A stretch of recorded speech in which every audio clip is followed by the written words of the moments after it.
stand ready when the wolf growls at the door. Hey, I'm solid, hey, I'm steady, hey, I'm true down to the core. And I will always do my duty, no matter what the price. I've counted up the cost, I know the sacrifice.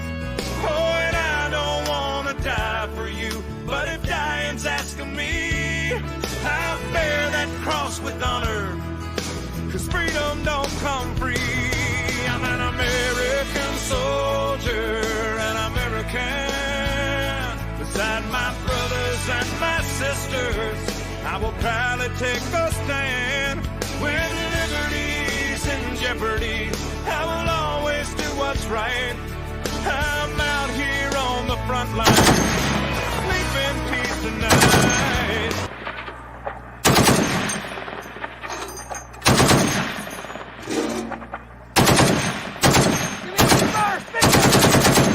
An American soldier. American girls and American guys, we'll always stand up and salute. We'll always recognize when we see your glory flying. There's a lot of men dead, so we can sleep in peace at night when we lay down our head. On justice will be served and the battle will rage. This big dog will fight when you rattle his cage. And you'll be sorry that you mess with the U.S. of A.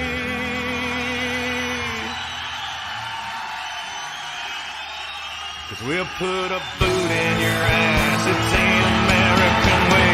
Hey, Uncle Sam, put your name at the top of his list. And the Statue of Liberty started shaking her fist. And the eagle will fly, and it's gonna be hell when you hear Mother Freedom start ringing her bell. And it'll feel like the whole wide world is raining down on you.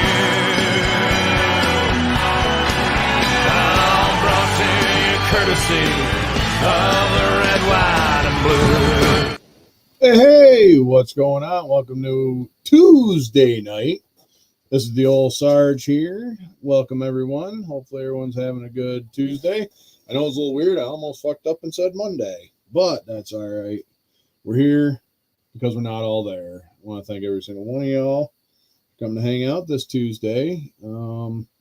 King Bob took over yesterday, and don't mind the screens. Apparently, I had my overhead camera working, and I had 3 cameras, and then I went and restarted OBS, and it did some weird shit. Now I've only got 2 cameras working out of 3, so having some technical difficulties, but we've at least got a face cam. But who the hell wants to look at this ugly mud? So, but we got a side profile camera, so that'll work there. Thank you to King Bob for doing Monday night.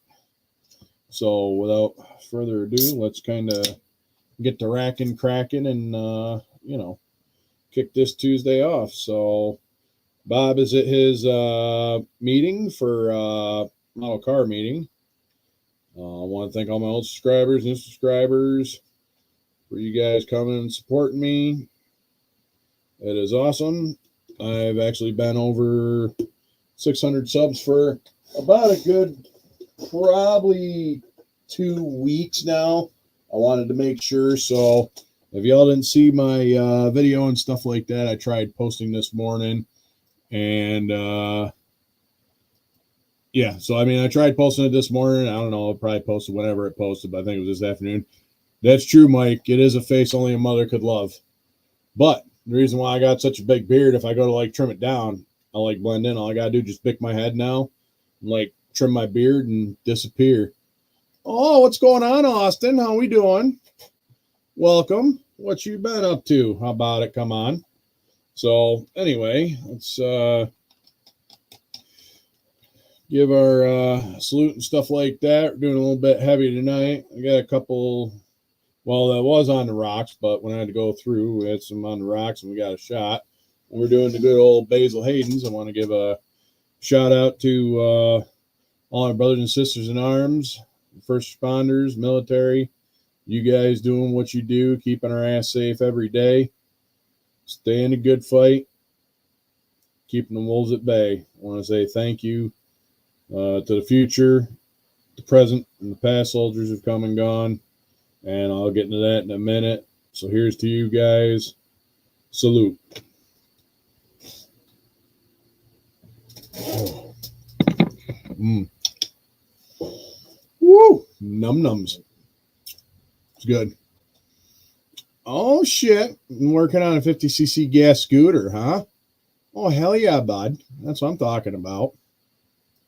So, anyway, let's get through the prayer list quick. There was an extra name added to this. So I was one of the guys I ride with in the CVMA, stuff like that. I do have an update on, hey, Leon, what is going on? How are we doing tonight? Drop that. Boom. So, yeah, we got Big Charlie, Brian over at Got Fuel, Miguel's mother-in-law, the Walsh family, Gary Tannick at Classic Plastic, at GT Classic Plastic, Kevin Smith and his wife, Boz and his wife, Dave's Model Car Garage, Marcy's dad, Sean Wilkins and his wife, basically the Wilkins, the McNabbs, they live out by me, dealing with the old breastus is cancerous. I know Terry Wilson's doing pretty good with his knee surgery that he had. Ernest's mother, Lewis and Andrew over at Project O, the Phillipson family, Tim Phillipson, guy I served with, going through a little bit of hard times and stuff like that. So, hey, that's all right. Send it with an empty bench. Yeah, hey, I got plenty on here. I could send them out. Let's see. I think I just said Marcy's dad. Mr. Radcliffe, Mark Radcliffe, Matt over at ASU Warrior, his father. Rick Zennick is going to be having a procedure this Friday, so kind of keep him in the prayers. CB and family. Jonathan's two cousin, which I ain't heard from him in a while and stuff like that. So Paul over at Styrene Relics, Chuck Jorgensen's dad, and his niece, Bubba over at Bubba's Model Cars, his wife, Don Piggott, Kim over at Kim's Garage, Marcy's friend Tony, his mother, the Baines, Gary and Melinda over at Blue Ridge, James Darby, and then Mrs. Ski, dealing with the Big C. And then we got Mr. Rob Sawyer, and then we got Sidecar Bob, Frizzo and family. We got Sarge, aka Fred Carey.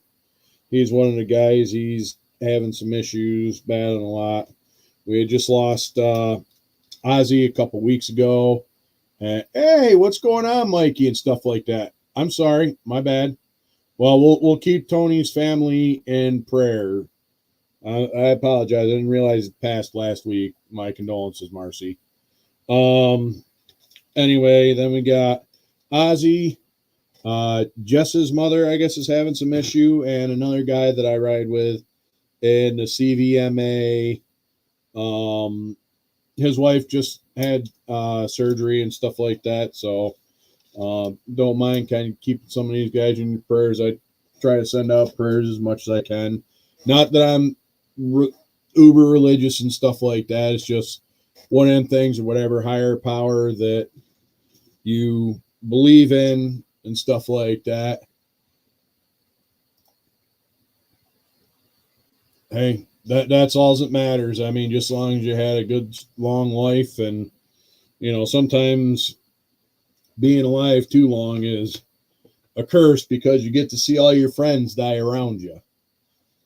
But that's neither here nor there, but she has made a peaceful transition. So I'm going to take a quick moment of silence, and then we'll go over a couple other little things.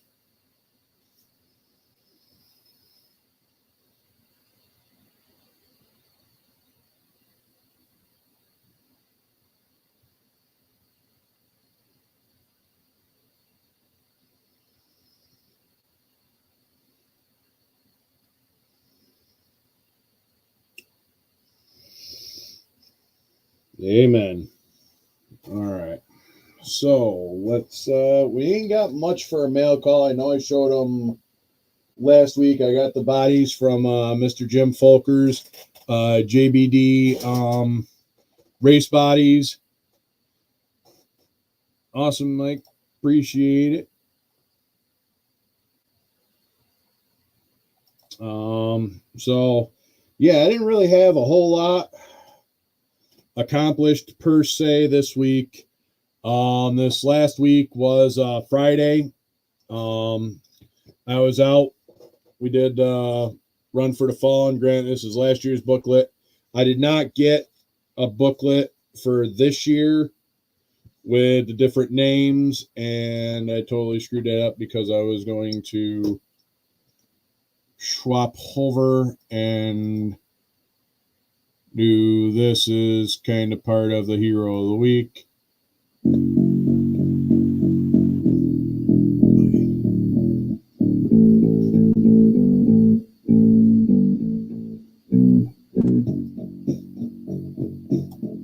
All right. So anyway, I kind of screwed up the little production thing, but we did the Run for the Fallen.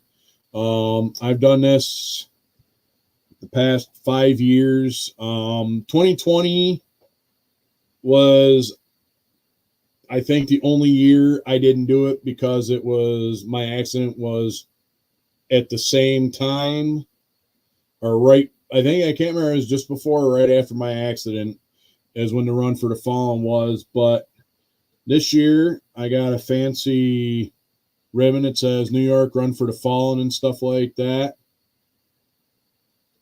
And you know, I don't wear it very often, but I'll have a home for that, which is pretty cool. I also got another patch. This is the Honor and Sacrifice patch. This is part of the Folds of Honor, Honor and Sacrifice, and this here is the actual patch and stuff like that. Papa Z, what's going on? So I got some more swag to sew onto my vest and stuff like that, or cut, I should say. So anytime, Mikey, anytime. What is going on, Papa Z?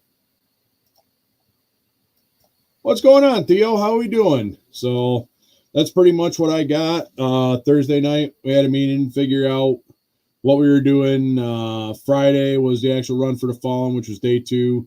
If you have a Facebook, you can go actually, I don't know, follow them on Facebook, or if you have a Run for the Fallen, which is a national organization, they which is a national organization, they yeah, and this got a bunch of different names, of different hero markers, and they normally read all the names over the 4 days. It's 200 miles. It's really good. Yeah, it's for a really good cause. Sports Gold Star families, and yeah, it's one of them things, and it's what the hell's the word I'm looking for? It's actually hard and stuff like that. Hey, what's going on, Butch? How we doing? Welcome, welcome, welcome.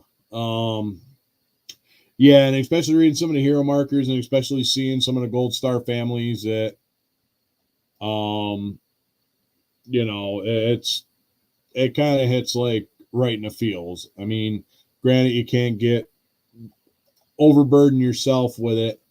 And, you know, this is how they actually do it and stuff like that. Is, you know, do the run for the fallen, and they have the hero markers broken up. I think the longest stretch is 7 miles, and it's actually really good. That's for like the really fast runners, but they go out and they run, they carry a flag, and that's what we do is the flag line. So when they come in, I didn't have any of my cameras with me this year. I'm not gonna lie, I kind of screwed the pooch when it came to it this year because I was unprepared, running around at the last minute.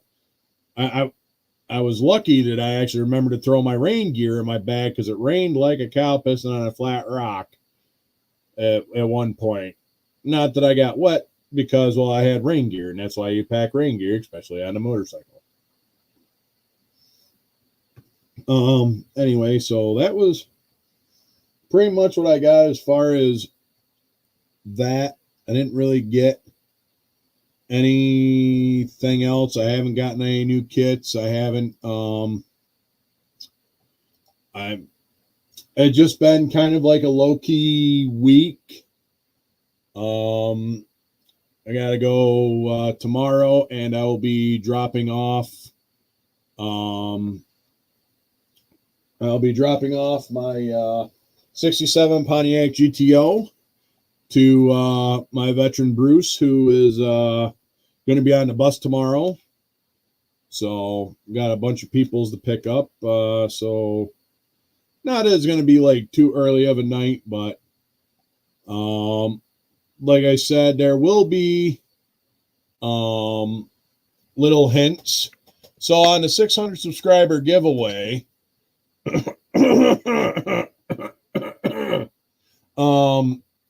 yeah, so that's kind of why we're actually doing it this way. But there is a couple questions that if you want in and stuff like that, there's, 5 questions. They're real easy. I'm not going to necessarily give you the answer, but you're going to eventually get the answer. Not going to lie, there's actually 2 answers staring you in the face right now. Let me see if I can just go full screen with this. And yeah, we'll go full screen like that. So I'm not going to say anything, but there may be free dinner as far as answers to a couple of the questions that I have. There's a total of 5 questions. At least 2 are staring you in the face. Now, I'm not going to say what they are, but I mean, if I make it any more obvious, But those who know me and stuff like that and figure, so I just don't get every Tom swinging Dick and Harry. So something like that, Rick. But that's kind of why I went to the full screen just to see and stuff like that. And they were strategically placed for that reason. Yep. Oh, let's see. What the hell else was there? So I ended up trying to, this is the GTO body. I tried to clean up best I could. We had some issues. We had some issues with some of it with the primer, and then of course with trying to clean it up a little bit. And I think I gotta do just a little bit more work. I did shave the door handles off it.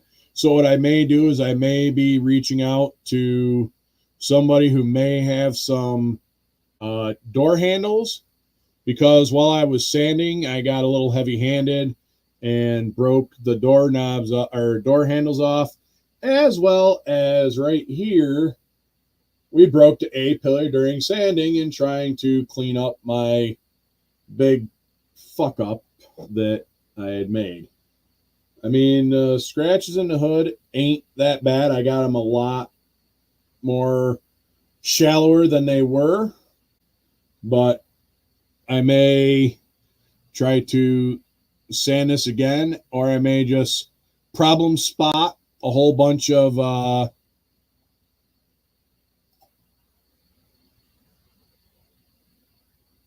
nice. That's awesome. But yeah, so anyway, I'll tell you, it's oh damn it, what the hell was I gonna say? It must not. Oh, that's why. I got it right here looking in front of me. So I did right before the live, and while T was cooking dinner, I did manage to get a little bit of work done on the egg plane. We got the bottom side kind of done. We got the back wheels on. We have miniguns because I didn't have the right one, so I just kind of had some extra minigun barrels, and I put the miniguns where the rocket pods would be. So that don't look too bad. I did notice I did catch a run in the ass, but maybe once I throw some clear over the top of it, it ain't going to really much matter. We got the cockpit painted. We also have the... Hey, what's going on? Thank you, Michael. Dave, what's going on? How we doing? Yes, it's actually cool. I got just a smidge of detail painting done. We got the outer legs done. They're actually silver, so they can get attached. And then the other big thing I've got to do is I forgot to throw my banner up. Damn it. Dumas. There we go. Yeah, so I got to put them on. I don't know, they should be actually...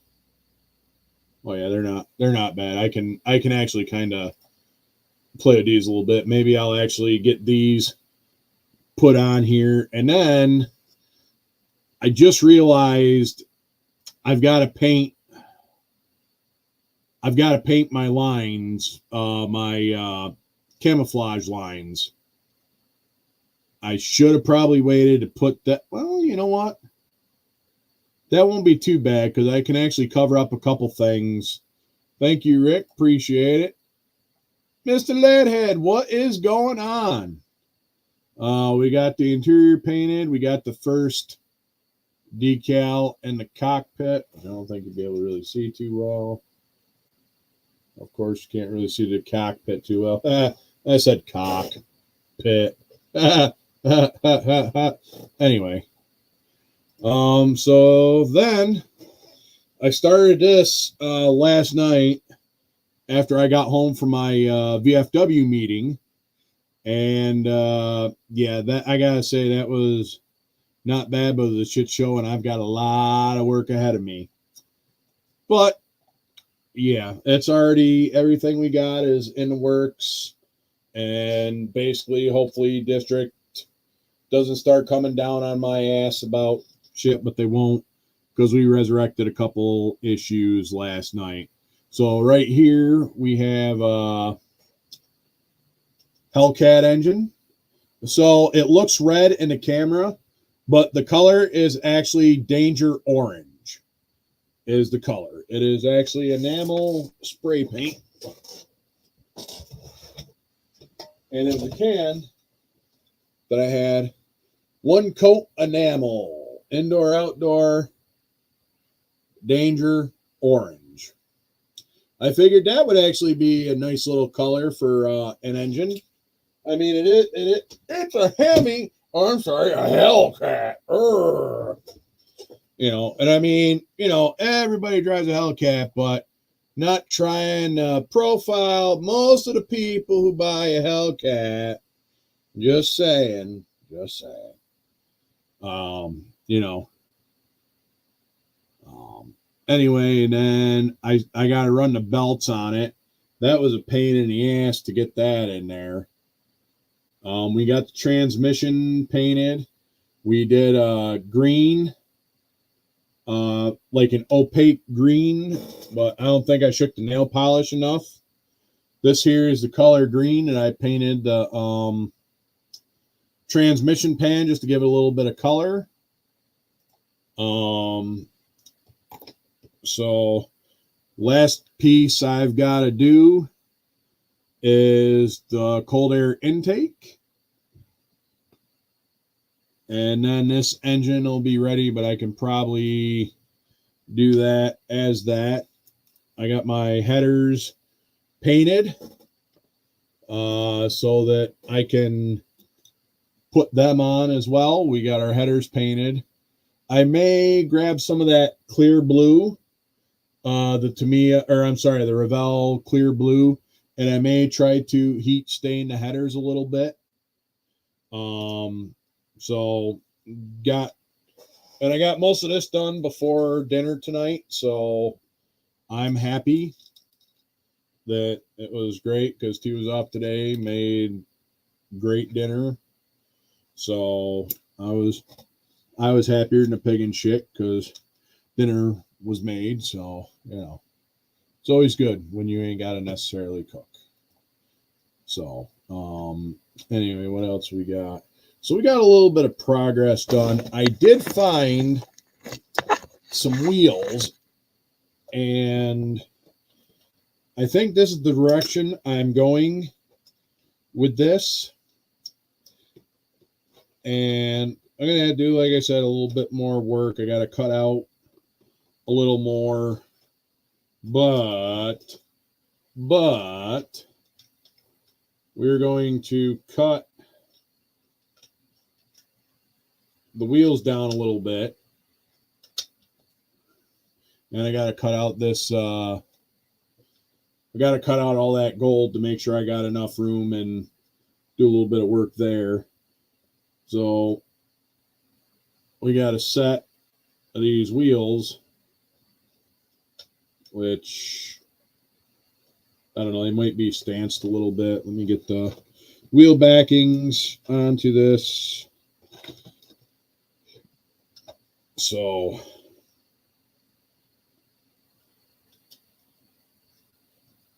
and like I said, I might have to cut these down a little shorter just to get them to fit. Or we'll just do the one side right now.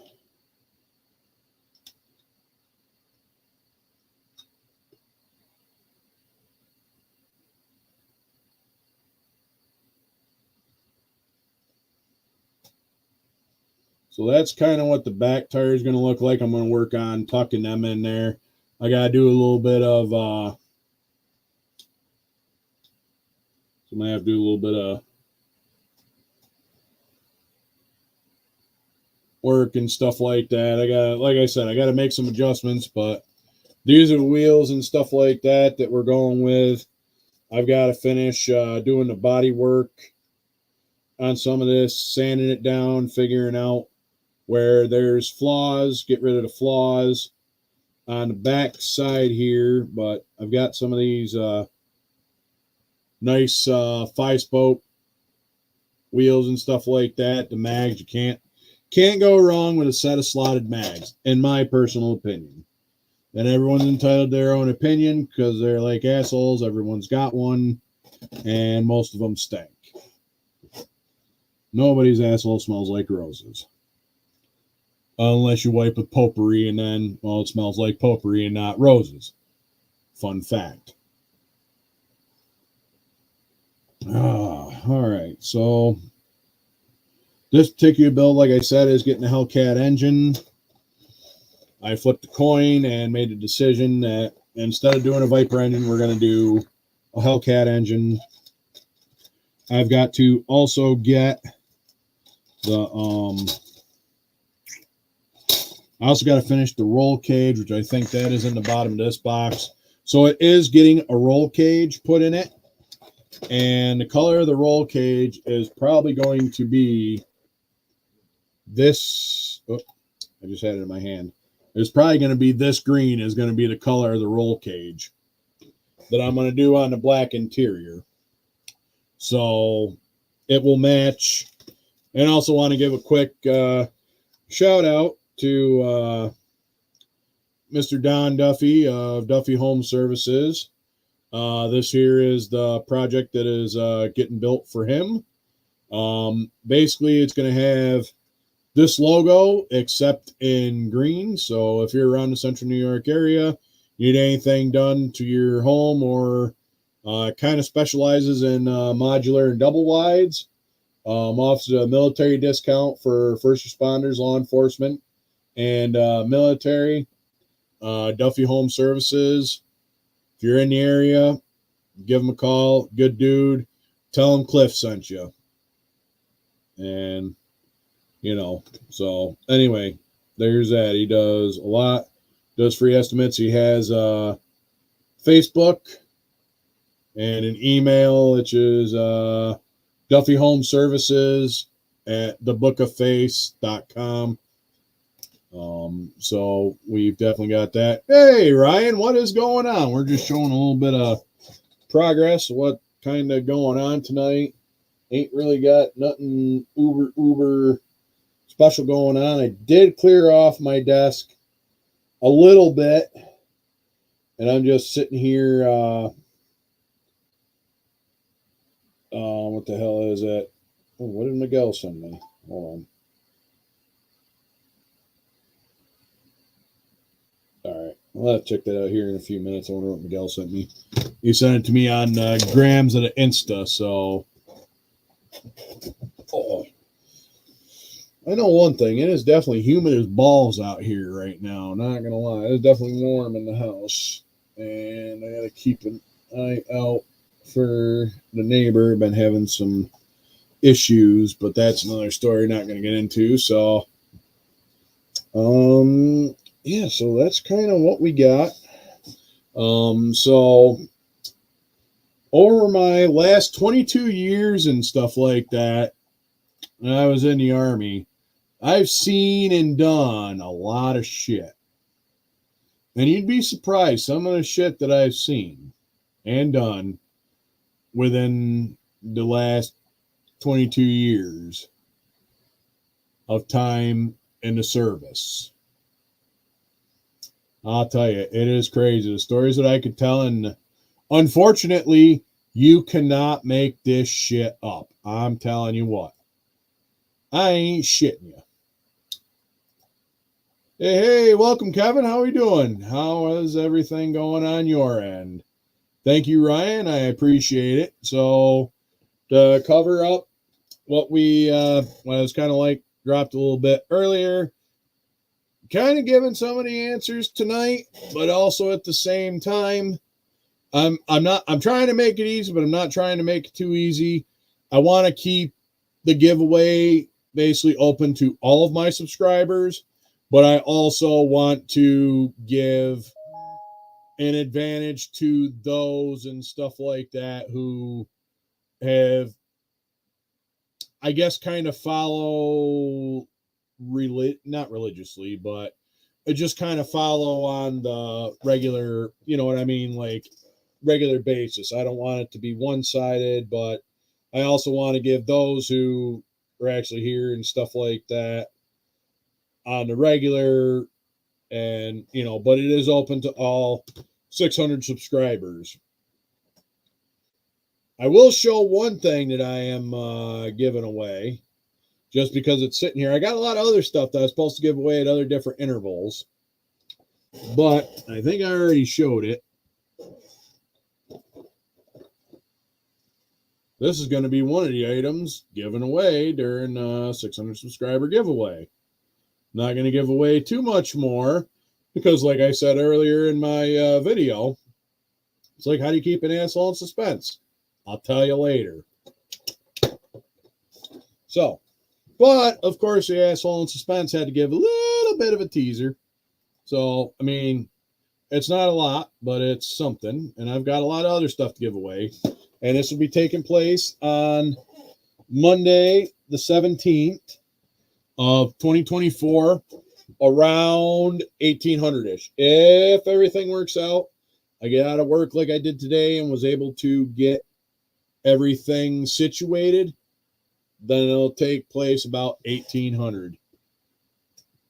Thank you, Ryan. That's, like I said, it comes with everything. You know what? Let's open this up and yeah, I'll show what the contents are inside.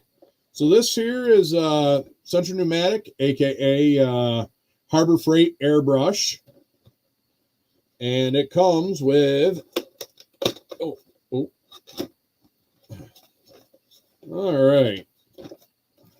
As you can tell by the box, it's been sitting under my desk for a while because I've kicked it here, kicked it there. But as you can see, everything is complete. You get this fancy pipette looking thing. You get this fancy mixing jar, which is a good sized jar. You also get this small ass hose, which ain't bad because you could probably put these on these aerosol cans, or you get a big fancy compressor and you get this big adapter that goes right on a small little tip here. So you can put it on a big air compressor.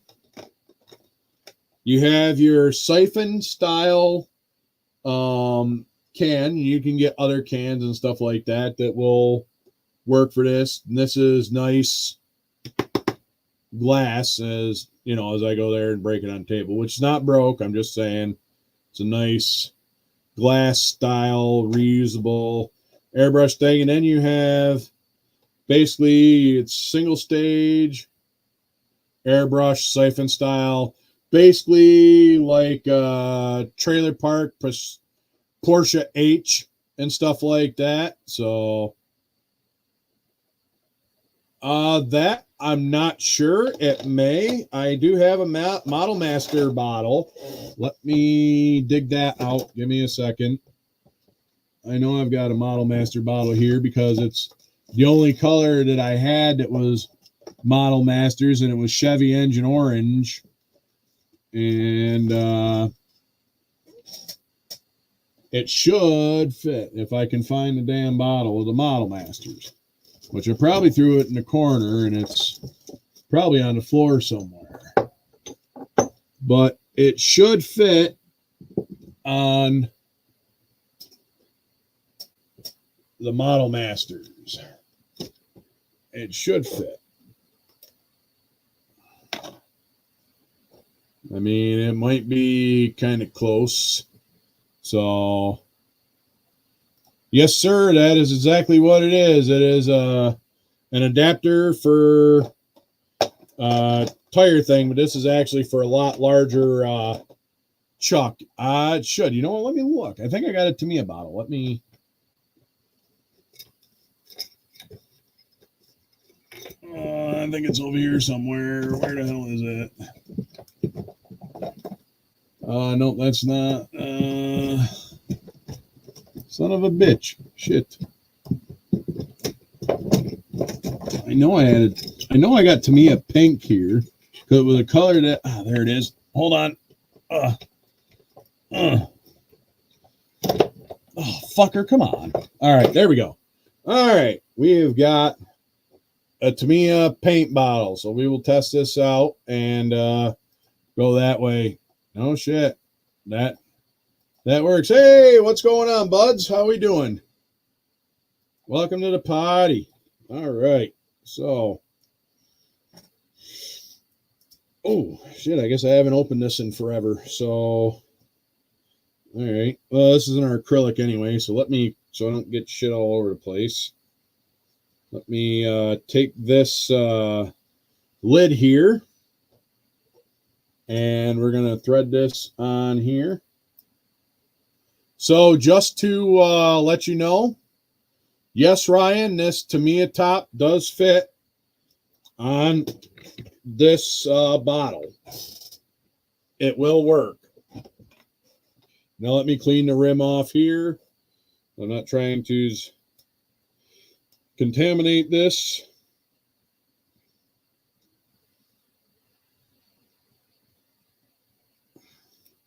So, yeah, I don't know. I think I'm going to have to do a little bit of work and stuff like that eventually on the midnight cowboy kit that I got.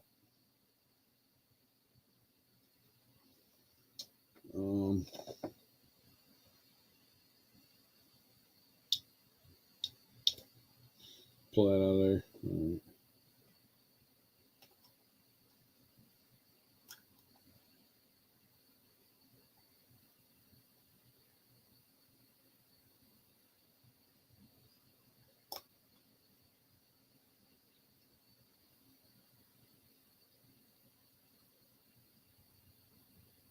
So to answer your question, yes, this does work. So it will hook up to Tamiya bottles and stuff like that. So there you go.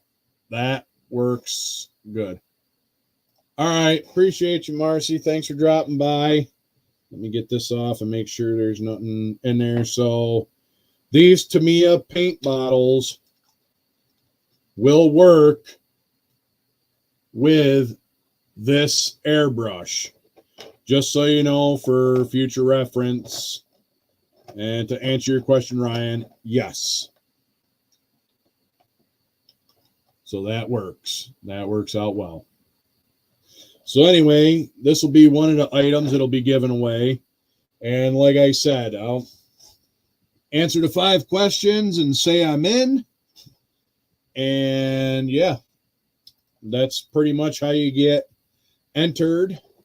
You have up until, hold on. So, I don't know, this thing must have fallen out somewhere. This looks like this is for air, like the compressed air that you get in a can, like can air. This has actually even got a valve for doing the air cans of like the small propellant cans that the testers airbrush used to do. This has got one of them too. So looks like that goes there. Maybe it goes on there. Yeah. So that actually you can use it with a regular air compressor or whatever. So for the particular price and just for, you know, doing this, it's even got the instructions with it, which who the hell uses instructions anyway? Because instructions are overrated. You know, most of us know what we're doing, or we just pretend to know what we're doing. So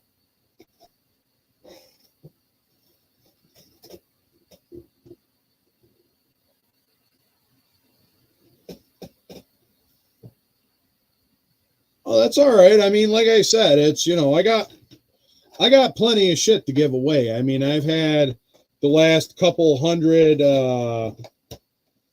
like subscriber mile markers that I was gonna give shit away at, and you shouldn't feel bad. I mean, I've been sitting on this shit for a couple years now.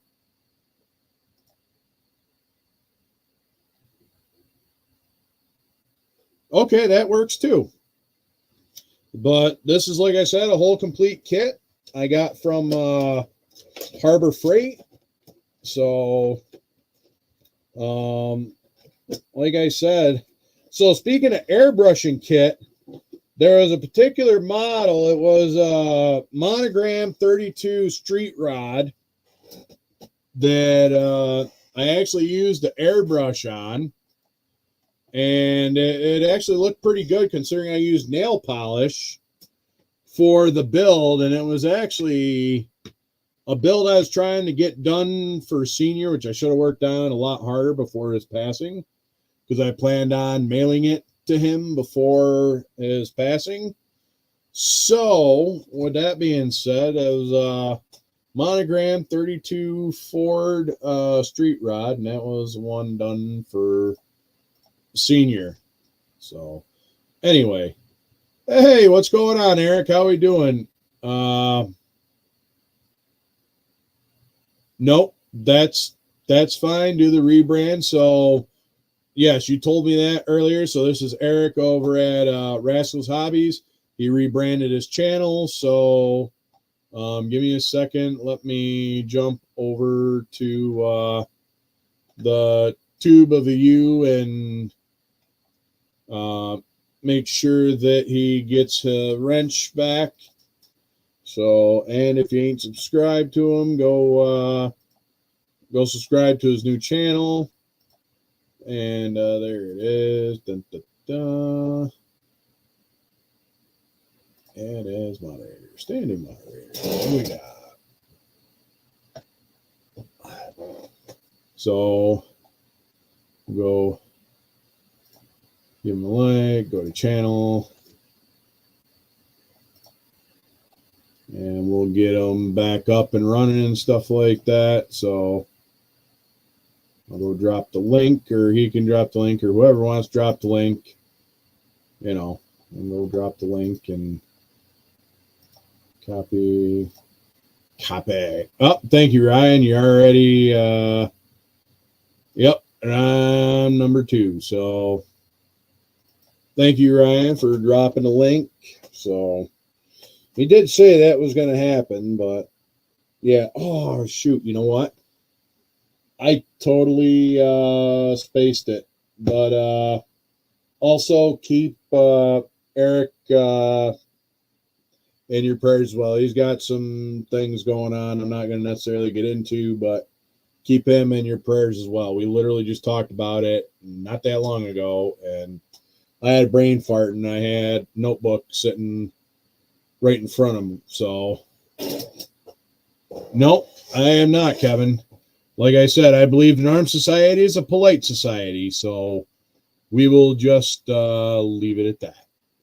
At least that's how I roll anyway. I don't know how late I'm going to actually go tonight. I'm not going to go like uber late, but I am going to probably open it up and stuff like that for anyone who wants to.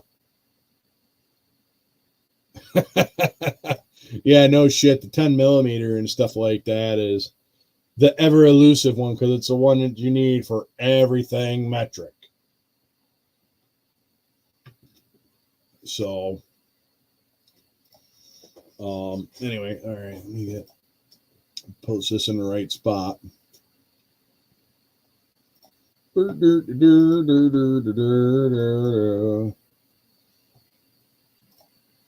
right, let's post that.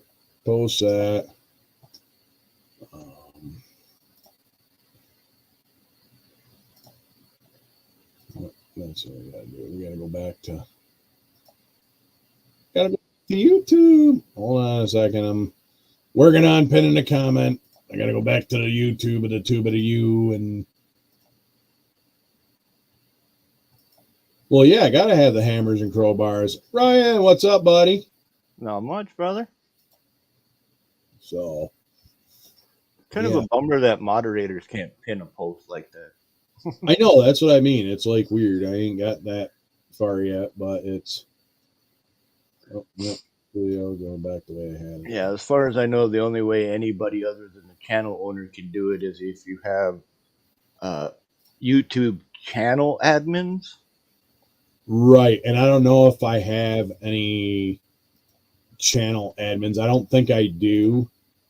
I mean, I've been doing this long enough. I should actually probably have a channel admin by now. So, well, I mean, it all depends on what you do and why you would do it. You know, like if you were having multiple videos and a video editor, you would set up your editor as an admin, so in case you can't get around to posting it, they can.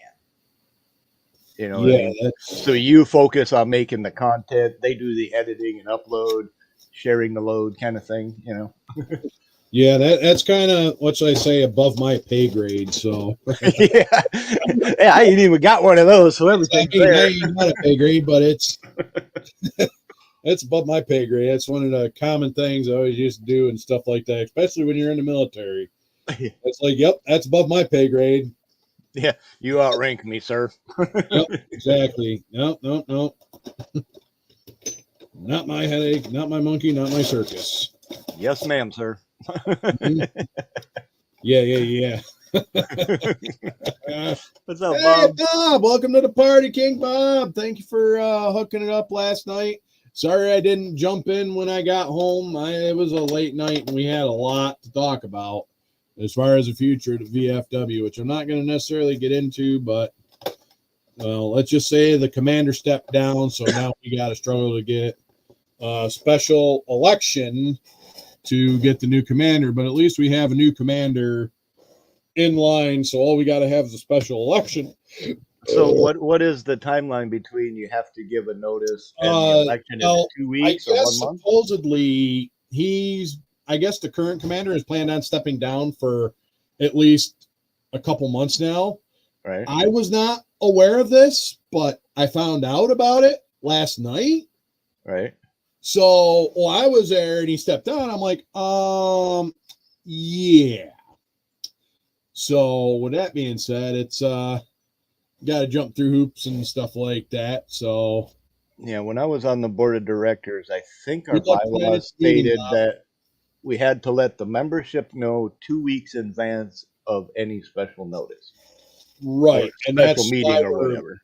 Up against it. So probably, hopefully next week sometime, because I want to say July 1st. It's either the 1st or the 15th.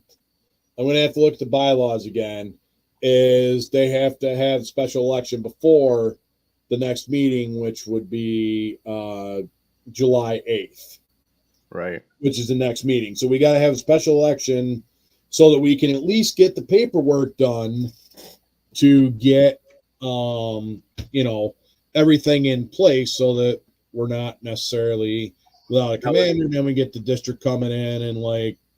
Now, is that voted on by general members or just members of the board or certain? It's actually voted on everyone, but in the heat of a special election, you send the information out to all the membership. Yep. And then they actually either submit their vote or vote in by person. Mail or in person. Yeah. Yep, by mail or in person. And then it's like you get all the replies in. By the end, you count the replies or, you count the votes, stuff like that. And basically, who majority wins. So. Yeah, and in lieu of a tie, you hope somebody's there that didn't vote yet. Exactly. And you hope somebody do it, but the past commander, like if it was say like guy who was like, I don't know, like 20 years ago was like a past commander, but he's still a member. Yep. He could actually be like a tiebreaker. Okay. So that's actually kind of nice. Yeah, the only tiebreaker vote I know of on a board of directors is the president. They don't get a vote, but they are the tiebreaker. Yep. And that's why they can, if it's a past commander, say like since commander stepped down and it's for this, there's no commander in play. Right. So the past commander, any past commander can be the deciding vote if there is a tie. Right. So. And I used to love the bylaws stuff, Well, I mean, here's the thing. Bylaws are great because you get people in there who try to do their own thing, circumvent this, circumvent that. Oh, we're going to do this and that. But it's like, bylaws says no. Bylaw says no. Now we can submit changes to the bylaws, but that's only once a year we're able to do that. And I want to say it's at like beginning of like January, I believe it's January. I think it goes by fiscal year, whatever. Yeah, it's like whatever date your company started. Yep.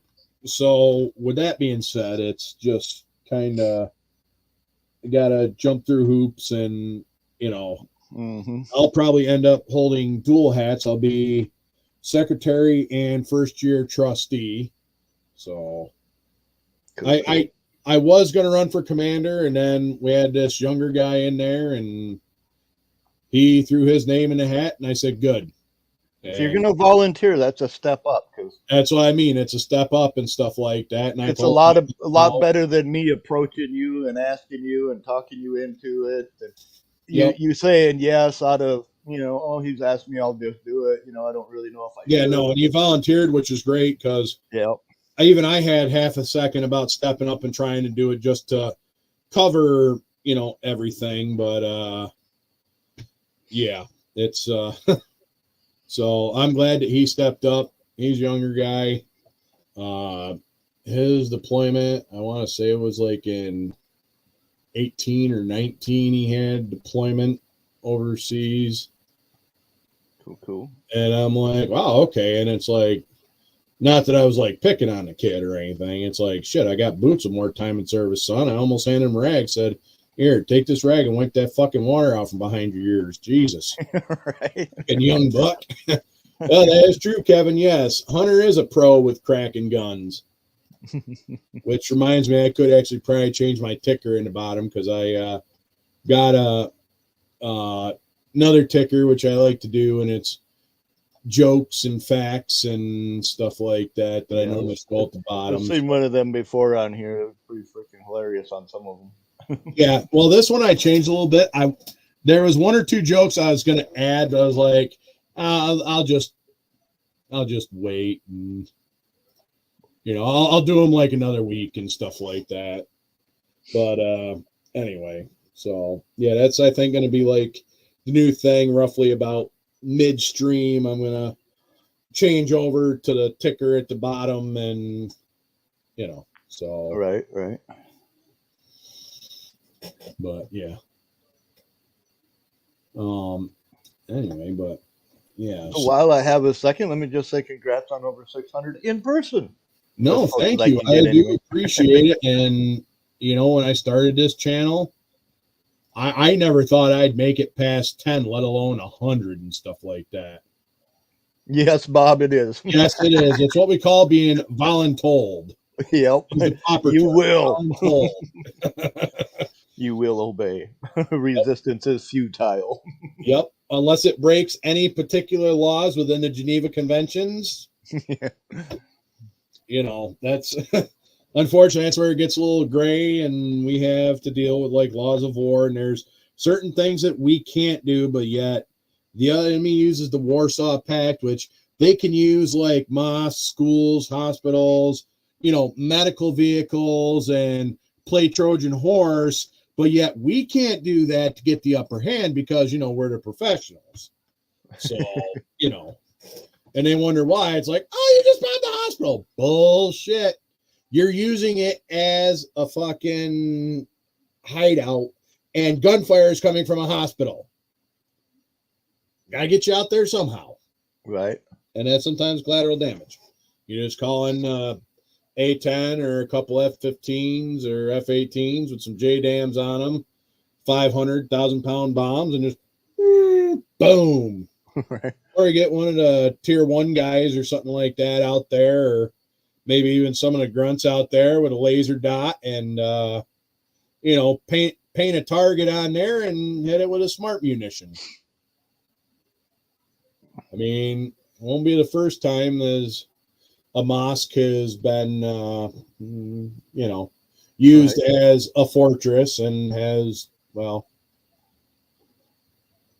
on the receiving end of a spicy round.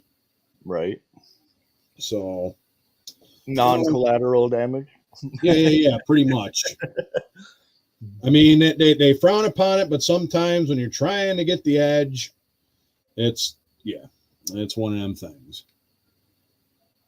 All right, so I think I can do the belt on this finally because everything is set in place. And now I just got to figure out the belt routing on this little engine. The little engine that could? Yeah, pretty much. But these pulleys, Jesus. All right, so I might actually have to... Probably not the easiest to see, but it's less blue and more turquoise. Actually, that looks pretty good. I'll throw you up on the big screen. Yeah, it's actually got a little more turquoise to it than that. It actually, not gonna lie, that is a sharp color for that. Yeah. Like, are you doing any decals or paint down the side, or sadly, the kit only comes with the white ones that go on the side. Okay. And when I looked these up on the internet for pictures to decide which color I wanted to go, right, they got the black decal and black roof, and it looks good like that. and there's a couple of them with the white, but I don't know, they're lighter than this. This is a little darker than that. They're more of a robin egg, which is about what the picture on the camera looks like. Right, I was gonna say that. But there's also one that from this light to this light, there's a white stripe that goes straight across. Yeah. That I might be able to do with just a straight line vinyl. That would actually work well. Now, have you thought about getting some of that silver like car pinstriping? Yeah, I have used some of that, but I also because you could just want a solid silver line. What color are you doing the interior? Well, that's what I'm still debating on, because do I want to do this teal and white, or do I want to do it teal and black? You know what I mean? Right. Well, you could probably these only came in black or white. They didn't have a tan or a gray. Right. Yeah, that's what I mean. Yeah, you can always do pink stripes. That would actually not look too bad. That'd definitely look a little 280s, but you know. Well, there's a few of them that are a little more modernized or retro modded or whatever you'd call them, where they're like a charcoal metallic with the black top and black rims that just look pretty stout. Right. But I was debating, if I did the white decal, would I want the white grill and bumper to go with it, with the white rims?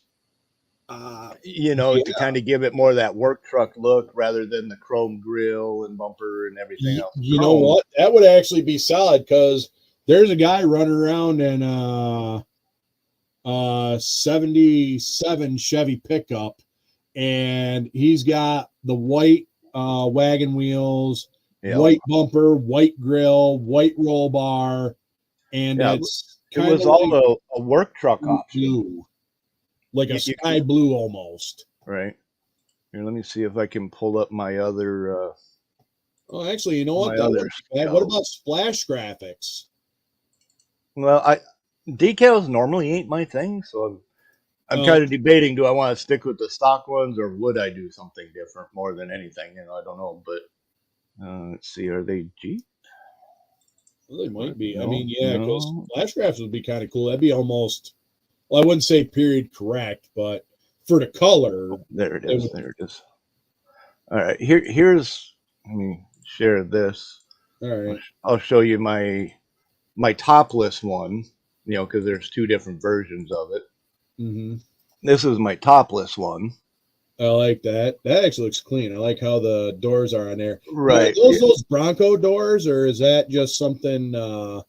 I believe this was actually molded in the kit, I think. Oh. Yeah, they were already molded in the box. Okay, because I know one of the places, I want to say it's Fireball Resins, but I know it's not Fireball. Right. There's a place that actually does the Bronco that has like them cutout doors. Yeah, Baja doors. The Baja doors for it. But as you can see on this one, I did the white grill, white bumper guard, white flares. And this one's that color. Yeah, this is a soft green, because I figured it kind of went good with the gold, and then I got kind of a golden green, almost zinc chromate-ish color for the interior in there. And that ties in nice with that particular color scheme.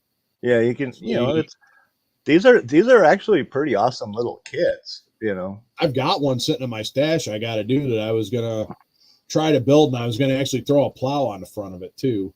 Right. Just because my father had one that had a plow on it. He had a 79 and an 81. One was yellow, one was black, and they both had plows on them. The 79 had a manual plow where he actually had the cables to pull up and pull down. And then the 81, which was yellow, which had 342 in it, had the V8 in it. Right. And had the plow, and that had a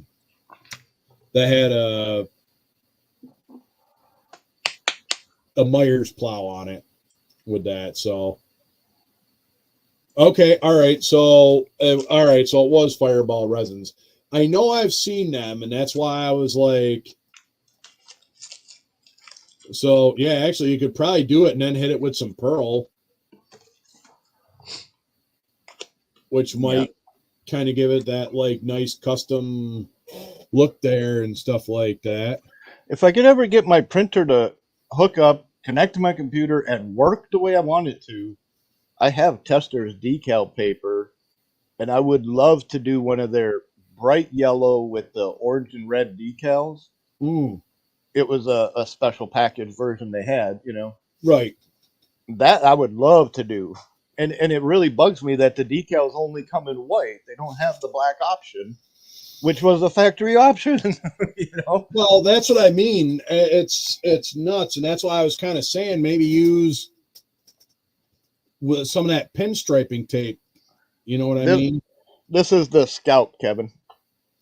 Yeah, it's the Scout here. I'll blow you up on full screens again.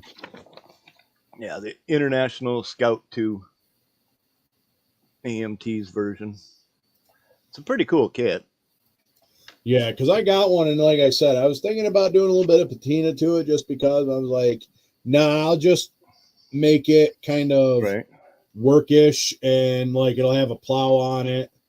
I may try to find a little bit more aggressive truck tires for it because I'm going to be putting a plow on it. That's what I was talking with the guys last night in Bob's stream. You know, these tires ain't that bad, but you know the rim is real dinky, and you know they have this freaking big old inner thing that covers half the freaking rim or tire. You know, so you kind of have to paint them black or whatever. But yeah, I was thinking if I had some like the little desert dog ones that are about the same size, you know, give or take. They just, I don't know, to me look a little better, but I've also been debating, do I want to give it a small little lift kit just to get a little bit more ride out of it? Or you know what? You can tuck them bigger tires.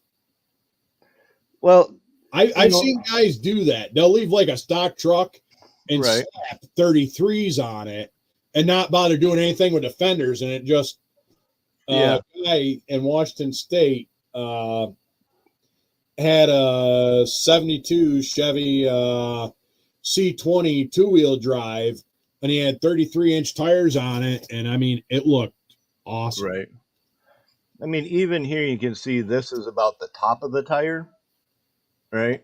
Okay. So I'm thinking if I lift it up so that the top of the tire was about halfway between where it was and where the rim is at, you know, just to give it just that maybe a quarter inch, not even a half inch more of a lift, you know?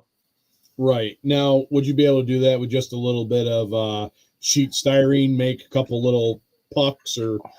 Oh, easily. You know, like this is the rear axle, you know, so you just put a little mount on each of the 4 pins, you know, and that gives you your suspension lift on all 4 corners. Okay. No, that's then just cut and stretch, or you know, cut the drive shaft and put an extended tube on it or whatever, or just say fuck it and leave it under there like Glenn would. Right. You know? It fucking works, man. No, ain't much to it's it. 125th, I believe, Kevin, not 120th. It's 125th. Yeah, 125. Yep, it's 125. That's the same kit that I got in my closet. And yeah, and if I were to use like the deserter, them things are freaking massive. Well, yeah, I mean they're like going from like a stock 31-inch tire to a fucking 41 or 40. Yeah. It's like, yeah, you know. But see, this is the smaller version of it, and it's right. pretty much the same size. That was the one on GMC Deserter, right? This one is, yes. Okay, all right. Yeah, and you can see how much of a difference there is in size. Right. Okay. Yep. You know, I mean, that's a major freaking difference. Right. Exactly. So, what truck did that other tire come off of? This comes off of most of your AMTs as well, like the Daisy Dukes Jeep or the Sod Buster or some of the other trucks here and there. Okay. All right. No, I just wondered if they're like the same, like Desert Dog tires. They are 100% the exact same tire, just a bigger version of it. Exact same tread, same sidewall, everything. total different size. 'Cause I know they've got the big game country treads. Yeah, those like, are super swampers. Yeah. And they only work on one side of the truck. Unless you want, the tread only goes one way on that design. True. Yeah, That's the only thing. They got the old bias plies, I like to call them. right. Like the Humvee tires, they're only directional bias plies. Yeah, but with the big game kit, the wheels, the rubber, they're designed to only go one way with the rims and the inner rims. So when you put them on the other side of the vehicle, they're inside out. True. And they have the V, they have the A. Right. And to me, it just looks stupid. And then you can sometimes like flip the wheel like 180 degrees the other way, and you can sometimes get them going the same direction, but you got to like. Well, see, the thing is, you got to cut the two rims because they have a bead lip on them that goes behind the tire to push it out. Yep. The normal way. But when you flip it around, inside the tire is so thick, you have to cut that lip off and then slide the rim in there and hope it kind of friction fits. And then on the back side, it barely even wants to hold the inner rim. True. So inevitably you're going to bump it on the shelf and it's going to get all flat tire kittywampus and it's going to become a freaking nuisance. And I could do without them tires. If they were resin and reversible, so you can get all four tires going in the same direction, then that'd be fine. But having that half and half, nah. At least with the Desert Dog ones, it don't matter which side you flip them; it's a universal. Right? Yeah, they're a universal tread pattern. Yeah. Because I got that deserter kit sitting right here, which I was going to actually make a whole race team for Don there, and I got to figure out what color I'm painting truck and stuff like that. Right. But I actually really like these wagon wheel style rims. Yep. But I do also like that they give you the bullet hole wheels and stuff like that too. Right. I like them as well because they're always been a fan of bullet holes. Them also came on the old Dodge Ram D50, the little mini truck that was a 4x4.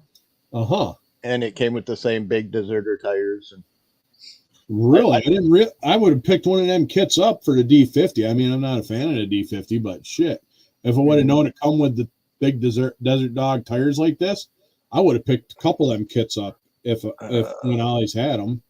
Let me see if I can find it here real quick. D50 4x4 present.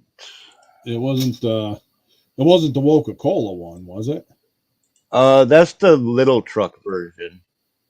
Okay. I'm talking about the bigger 4x4. Oh, okay. All right. No, that's it comes specifically with the 4x4 parts, but I think there was also no, there is no small lowered version. I want to say this one is monstered only. Okay. All right. Because the one I think seen that's the the Coca-Cola. exhaust. I know they had the Coca-Cola one that was like. But as you can see, it's a pretty badass little truck. No, it's cool. It almost looks like a Toyota, even though. But see, again, I would rather have the little bit smaller tires on there because they are rubbing all four. Right. That little bit smaller tire on there and maybe lower it just a tad. But otherwise, pretty badass little truck. Yeah, I might have to look for that. I wonder what the Coca-Cola kit's got in it, but I think that's just the small truck with no. It's 100% identical to this, except for the front and rear suspension is lowered, doesn't have a transfer case. But otherwise, it's almost 100% identical to this. Okay, because I'm looking for more of them, the Desert Dog tires because right. The other thing is too, I got some of these dually rims. That's another reason why I got this out is I got some of these regular truck like dually rims, right, like that, and I want to try to maybe do something like an off-road dually. I don't know which kit did have the Mickey Thompson. I know they have them in the Pro Street type stuff or whatever, but as far as big truck, I got these ones that came off of High Sierra, the big 1/16 scale Chevy truck. Oh, okay. But these are BF Goodwrench. Right. Yeah, I don't believe me. If I would have saw a truck kit that had some good tires like that in You're there, on a bead lock. I mean, that just looks mean as fuck right there. yeah. Need just a little bit of like a bead lock or something. Do you have a semi kit that has the inner rims? Actually, I think I might have. Because even if you can buy a junk semi kit or leftover rims, where'd they go? Actually, you know what? This might actually. Oh shit! I wish I would have thought of that. Where is it? There we go. Because see, this is actually a semi truck inner rim. Yeah, there you go. Now you can make deep dish rims. You can get the bigger size rim and get something to fit inside it. You know, these come in handy for make like pro touring back drag tires. Right. Well, I mean, it was just something I was like thinking of, and that'd be like I said on like the front axle, Right. and then you get two of them. What's up, Jeff? For the dually. Hey, what's going on, Fafa? How we doing? Yeah, I got the GMC General and the Fruhoff tanker thing behind it. Brand new kits, completely sealed. And if I don't ever figure out what I want to do with them before I need another set of those, right, I'm going to tear into the trailer. Right. I'll probably eventually build the rig, but the trailer's got 8 of them because there's inners and outers. Okay. So I might end up snagging them at some point and then just sell the rest of the trailer for whatever, shit and giggle. But because I don't think I'll ever build the box part of it. I'll probably use it as a flatbed, because at least then I can haul a couple of cars instead of freaking having a box that hides anything. True. Oh man, that actually don't look too bad. If it was a little bit thicker, it might work a little better. But or if I got to move it up a little bit, wrap them with some tape and then freaking outclad them. Get them to fit. Get them to fit. Because there's actually it's a little wonky, but I mean there's your off-road buddy. dualies. If I can get the little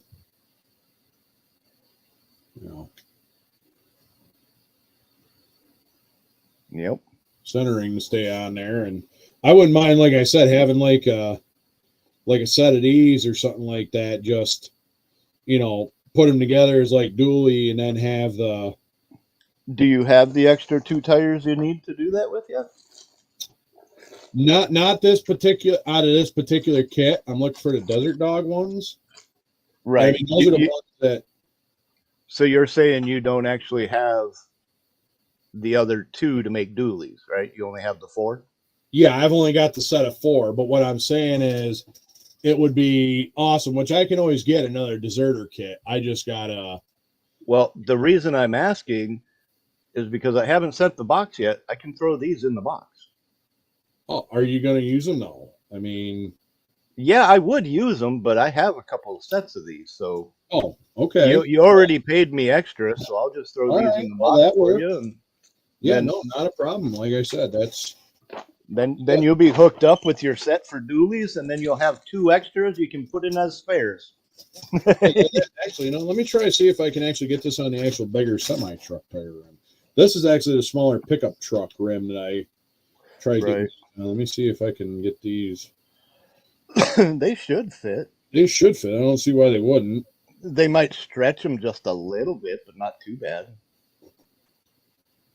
Right, that's what I'm saying. That's all right. I mean, they are kind of soft. It's not like they're a hard tire where you just cut them out. You know? There we go. Yeah, it's not like they're a hard compound tire, but I mean, Right. Yeah, like the Revell Goodyear tractors that came in like the plow truck. yep. If your rim is too big to fit in them, you got to literally cut and grind and yeah, nah, like that. Actually, you know what? That actually doesn't look too bad. That's one of them super single wheels. Yeah, And that actually, not gonna lie, that actually looks pretty damn good. I kind mean, of it made gives him a little bit skinnier because it's a little right. on the Also, backside. But I mean, that's not bad. But it gives also you the aggressive tread and stuff like that. That is kind of gives it that low profile modern look too. right. And I mean, I'm always a fan about sidewalls. But that's just me, though. Right, same So, here. You know, when you're talking monster truck tires, a big old yeah, you definitely want a sidewall. 66 and you got a freaking inch and a half of freaking sidewall compared to these little things that got like a half inch, you know. What the fuck? Oh, no kidding. That's awesome. Hey, Mr. Rillos, what is going on? How What are we up, doing Rilla? tonight? So, yeah, I don't know. That's just something that, yeah, because I got a total of 4. I don't know if I'll use them on this truck or, because this is actually kind of a semi-big commission build. So, I don't know. But he did make the comment last I talked to him and stuff like that, hey, just build what you build. I'm like, just as long as my logo's on it. I'm Right. like, okay, that works. Like I said, I'll throw these 4 in the box, so that'll get you a set of 8 total anyway. Yeah, no, that'll definitely work out because I was thinking about doing like a pre-runner. Yeah, I would love a few more pre-runner style kits. I'm not all that good at widening the body myself like that, but it has been crossing my mind lately.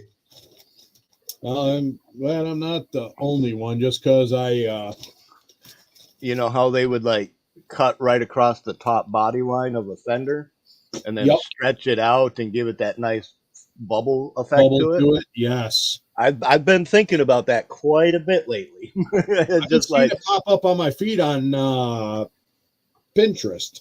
right. Pinterest is a bitch. It's like you want your ass to go numb. You sit there and look at Pinterest while you're dropping the kids off at the pool. And then you got to try to stand up and stuff like that. And you can't stand up because your legs are numb because you've been sitting too long on the shitter.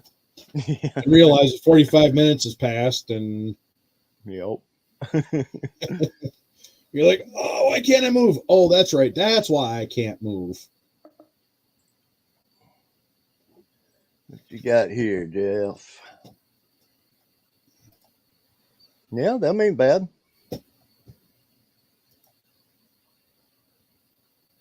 Yeah, exactly. Pinterest is a great way to get ideas on a lot of shit.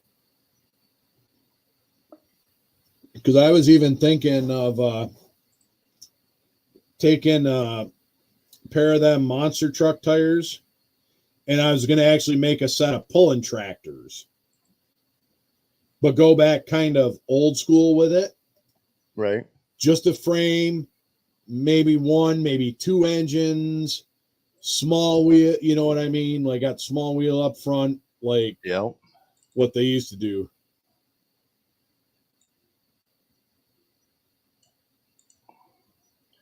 Let me show Jeff these set of tires. These are actually resin from B&L resin. There we go. Oh, resin. Okay. Yeah, I hear you there. They call it the thinking chair, but sometimes all the brain, you're kind of sitting on your head if you think about it. So it's called the thinking chair. I wouldn't mind another set of these, and I have another set on my 55. Oh, those are fancy. What kit did they, or they were they're the resin ones, right? Yep. These are resin. Okay. And I like them. That's yeah, and they come just white resin, so you got to paint them. So I painted them with flat black and then kind of rubbed them a little bit, so that just some of the highlights get taken in. And then let's see, we gotta go back to 55s here. Come on, spread. Yeah, I was gonna say I got a set that I've got to get for a monster truck. I've already got them. I just got to actually make a set of Rockwell axles so I can I got one of the turtles, like Teenage Mutant Ninja Turtle monster truck bodies. Oh, fuck yeah, that screams me all day. Yeah, these tires right here, I would buy multiple sets of. And again, these are resin. Same guy. They're fucking cool. I like it. Ain't they, though? Yep, that's just... I mean, these look aggressive. They're nice and wide, you know, good thick tread pattern. Mm-hmm. And that's what you want when you're going off-road and stuff like that. Yeah, and since they're resin, trying to find a rim that fits, you're looking at your normal size rims. You're not looking at the big monogram style. You know, these are your normal AMT kind of size. These actually came off of the 67 GTO. Okay. The deep rims. You know? Right. And I'd have to look for it, but somewhere in here I have a picture of the 3 that I bought, 3 different sets, because the other set was the pulling tractor tires from the Orange Blossom Special. Yep. But yeah.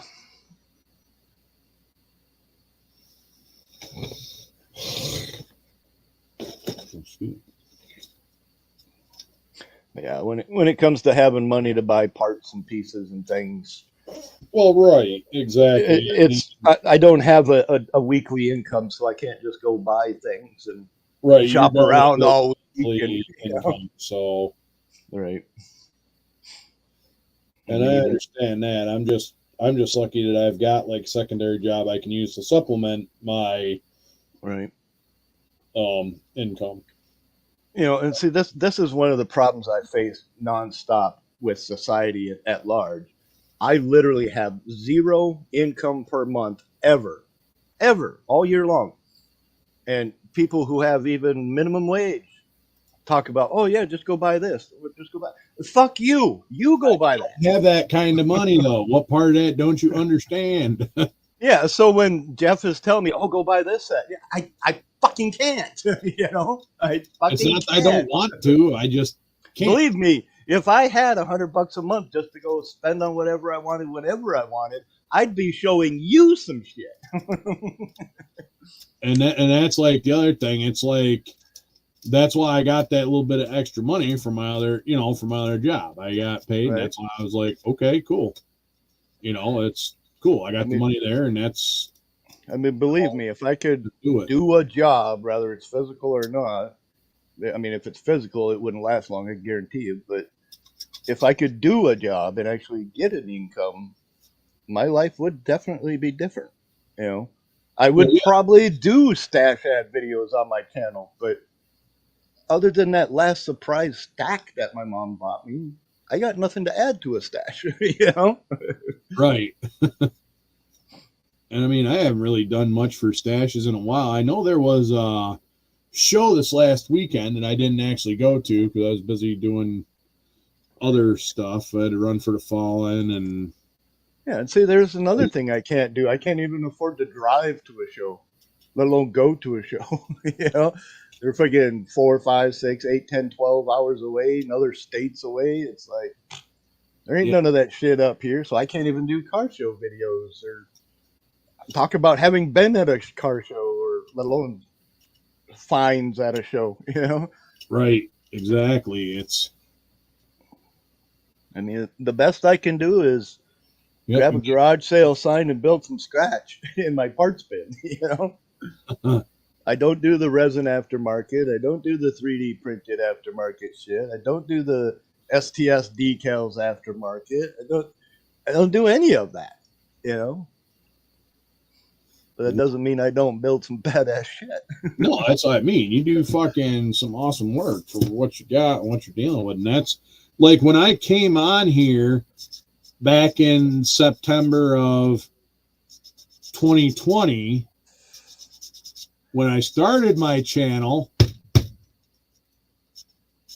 you know, that was kind of how it was. I was doing everything on a budget because my disability hadn't come in yet. And I was only getting certain amount of money and I had to make Right. last. I mean, Right.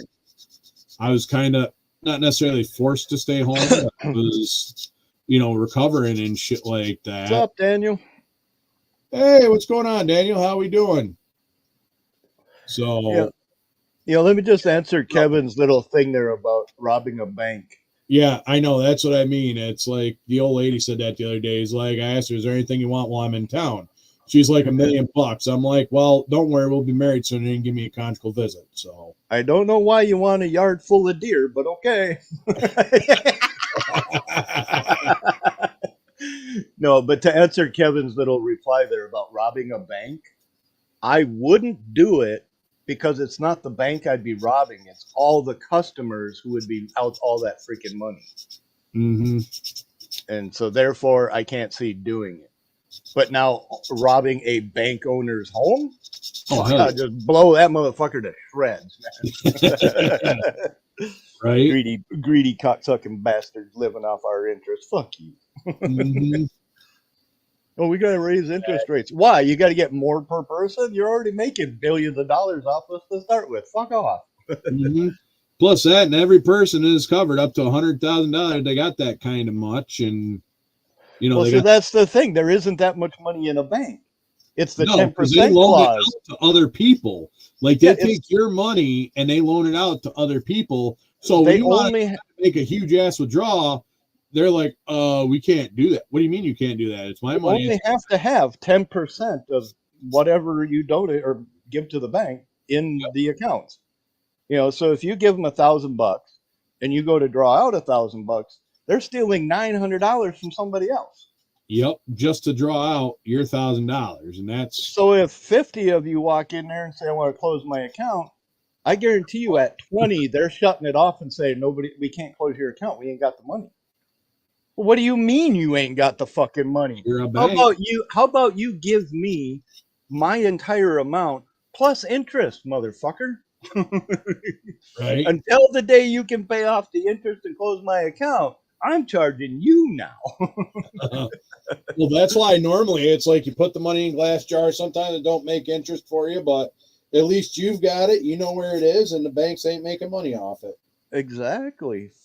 It's your money. You can do whatever. And I mean, same thing with a credit card. Why would you want to pay 8, 12, 14% on something you could have just paid cash for? And that's what I've been doing a lot more of, is trying to get cash in hand. Have more like ready cash when I get my paychecks. I'll go to the bank and leave what I need to cover automatic bills that come out like automatically. Right. And then I would draw the rest out of it. And then I just set on it and, use it so that, the bank doesn't get too fucking stupid with my money. All right, let's see. Looks like there's a little line there. Even if you go to the gas station and use a credit card to get gas, you're paying more for that gas because of the interest on your credit card. Yep, exactly.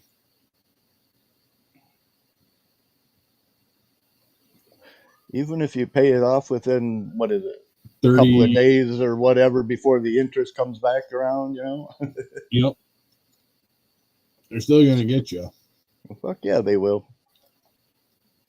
And if you don't have any interest charges for 2 months, they'll send you a bill stating you owe X amount that they lost out on. Yep, because they're not collecting the interest off you, fucking. Yeah.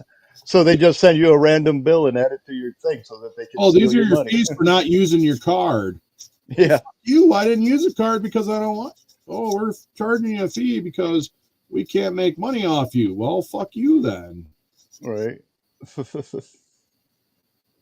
Oh, shit. Of course, that's a small. Oh, that's all right. I can figure it out. I just got a little rough with the fucking. See, this is kind of going to what I commented on your subs video thing. The freedom to just be yourself. No fucking. Oh, that's why I normally kind of reserved or not saying something. A handful of things that are. Right. Like my Sirius XM is auto pay, but I normally have enough to cover whatever in the account at any given time. So, like something like that where that sucks. They just raise their prices again. I pay $42 a month for 2 trucks and the Sirius XM app outside the truck, so I can listen to my music all the time.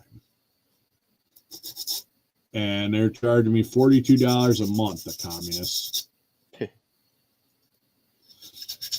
The app is like $8 just for the app.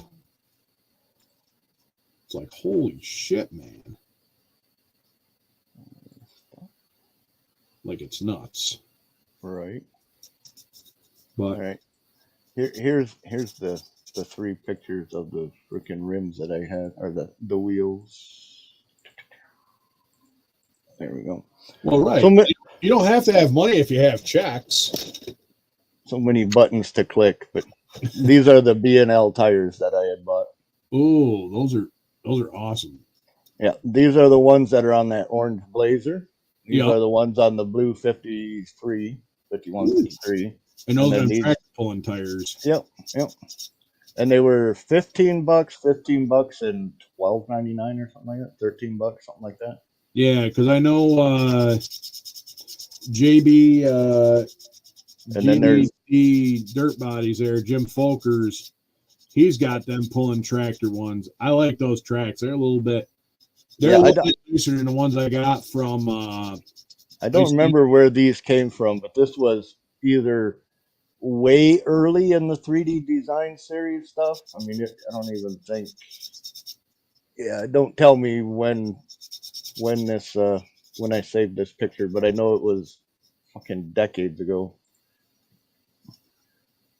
Yeah, 2021. Nope. Modified 2017. So yeah, this picture's been around in my collection for about 7 years. Clearly before the freaking 3D printed shit, eh? Well, yeah, exactly. If you got some of them, Daniel, let me know what you want, and I'll kick you a little something. And if you got like big tires and shit like that, let me know. Yeah, don't make them as tall as the deserter tires, but definitely make them a little wider so that they're a little more square-like. Right. Yeah, I mean, looking at them straight from the front, a little bit of rectangle is good upwards, but I like them nice and wide. You know? Well, yeah, the wider they are, the more they float, and they get you. I mean, to me, it's more of a look thing, because obviously I'm not mudding where you want a narrow tire, and I'm not off-roading where you want a medium tire. You know, I'm just building models to sit on the shelf. But when you get them tall deserters on a skinny little freaking axle, they tend to smile after a year. Yeah. You know, because they're so fucking tall. But if they're shorter and stockier, then it spreads the load better. You know? True. Yeah, like the Mad Mudder monster truck that comes with the groundhogs. That was what I got to figure out what that is, because there's a guy not far where he lives or whatever. He's got a couple trucks with them actual 1-to-1 groundhog wheels on them.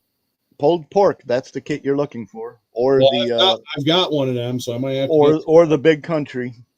Both of them have the same exact tires. But that pulled pork kit, I don't care who built it, after a year or so, it starts to smile the axles. Uh-huh. So something I found out that you could do is you can actually truss the axles with a little bit of a piece of styrene. Yep. You could definitely put the and that's something that I did, but I did notice at the very end, like the actual where the wheels went onto the axle, that part was, because that's where the truss wasn't. Yep, exactly. They stick out a little too far with no support. Yep. But what's up, Chuck? The other thing you can do is, what's going on? Because it's a 2-piece axle, you can cut the groove in the middle on both sides and then use a metal axle in there, or even just put a metal axle in it, cut to the width. But sometimes when it's a flat surface, then it's kind of here nor there, really. But but half the time I try to find a tube that I can sleeve over my axles, especially if it doesn't have leaf springs on it. I'll put a thicker Right. round tube on it, cut them off at the pumpkin, drill the hole through for the metal axle, shove my two ends on there, cut them to length wherever I need them, and then I got a stronger axle, little Right, bit bigger exactly. around, little beefier. And that's it. And that was another reason why I was like sitting there thinking about doing, making them Rockwell axles out of the semi truck axles. Right. Is like just something that would be, and I don't know, it seemed to work pretty good. I mean, that's one thing you find with a lot of model kits is they got real skimpy axle shafts. Yeah, it's like, oh, you want to put these big tires on here? No. She gonna smile. Yeah. She gonna smile. That's what I used to love about the old 80s, early 90s Peterson's four-wheel magazines, man. They used to have all the add-ons you could do and all the freaking axle supports and big shocks and all kinds of fun shit. Yep. All right, so now I'm going to take this. Let's see if I can work on getting some of this.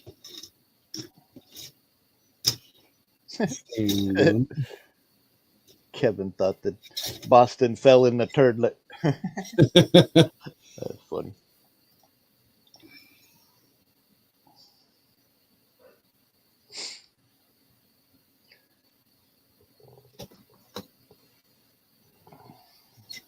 So here's an axle, there's an axle, here's an axle, everywhere's an axle. Yeah, I couldn't believe this freaking box was 3 pounds. Holy shit, that much? Yeah, it was 3.9. Yeah, 3.9. And when I throw these other tires in there, it'll probably be 310. But I mean, it's not like they weigh a lot. But the monster truck ones do. The monster truck ones definitely do. Right.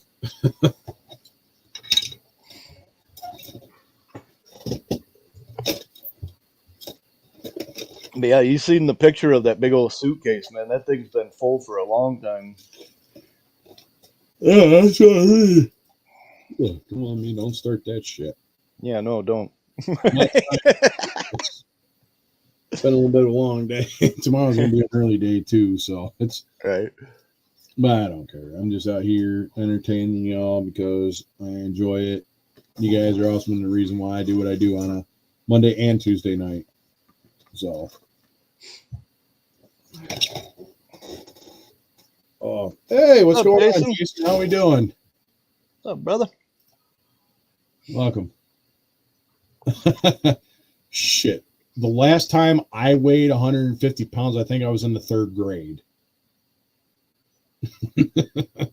No, I take that back. No, that was like 185 when I was in basic. So, yeah. I used to average between 148 and 152 for decades. And then probably about 7-8 years ago, my girlfriend says, "You look fat." And I'm like, "I look what? I'm 150 pounds." And she grabs out the scale and I'm 175. And I'm like, "What the fuck did you do to me?" Right. Well, getting married and stuff like that'll do that. That's why I kind of got fat before I get married, so that it's already there. It ain't got to get married to make the blame. Blame it because I got married. So Well, I know exactly why I started putting on weight with her is because I was eating on her schedule instead of on my body schedule. Ah, okay. I could go all day and only eat one time a day and be just fine. Living with her, it was eat 3 times a day, like it or not. And if I don't eat, then she's gonna be pissed at me. Yeah, and if I eat when it's not on her schedule, boy, did I get pitched at. So it's like I ended up putting on way too much weight because that's not when my body wanted to eat.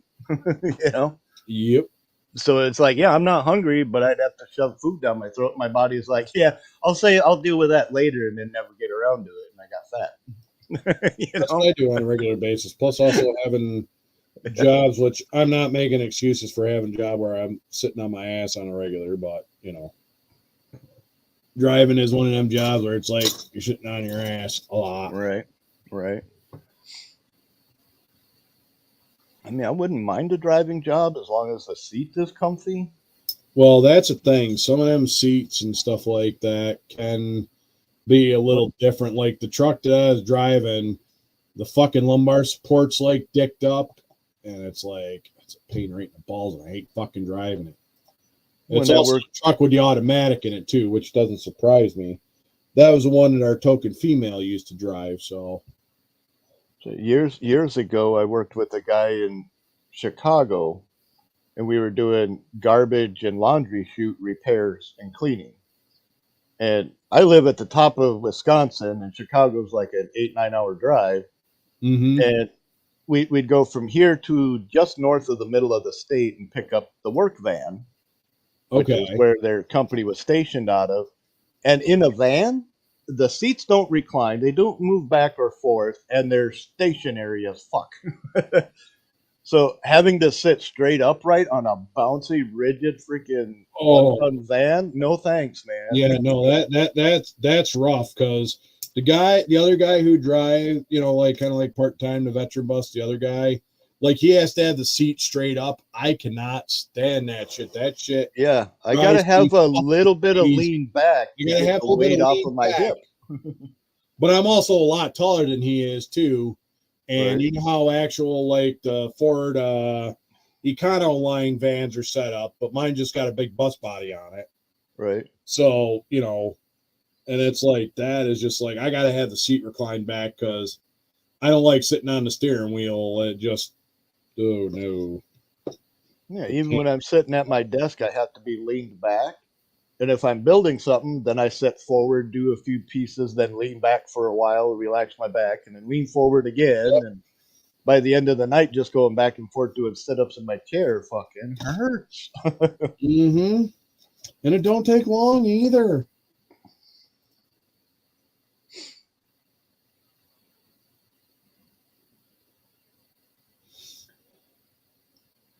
I don't know why you'd need a dual axle toter home. A single axle with dualies would do just fine. I was gonna say, yeah. I mean, I can definitely do that. I mean, I'm more than qualified to drive it. So, but what always gets me and stuff like that is, you know, they got them big Class A motorhomes, but you don't have to have a Class A license to drive one down the road. Go figure. Right. But yet me, in order to drive like dump truck, straight truck, fucking tractor trailer, something that bends in the middle, flow boy, I got to have a Class A and shit like that. Yeah. Yeah. Get you one of them little Toyota camper trucks. It says RV enough as you need. Mm-hmm. I actually had just a regular tent that went in the bed of my truck, and I got a full 8-foot box, mind you. So that was like a super tent. And it was like nice. I just put it in the box, blow up the air mattress, call it a day. Right. That's what's on my bench there, Jason. Yeah. So I got a couple different things. I just pulled out this 84 Deserter.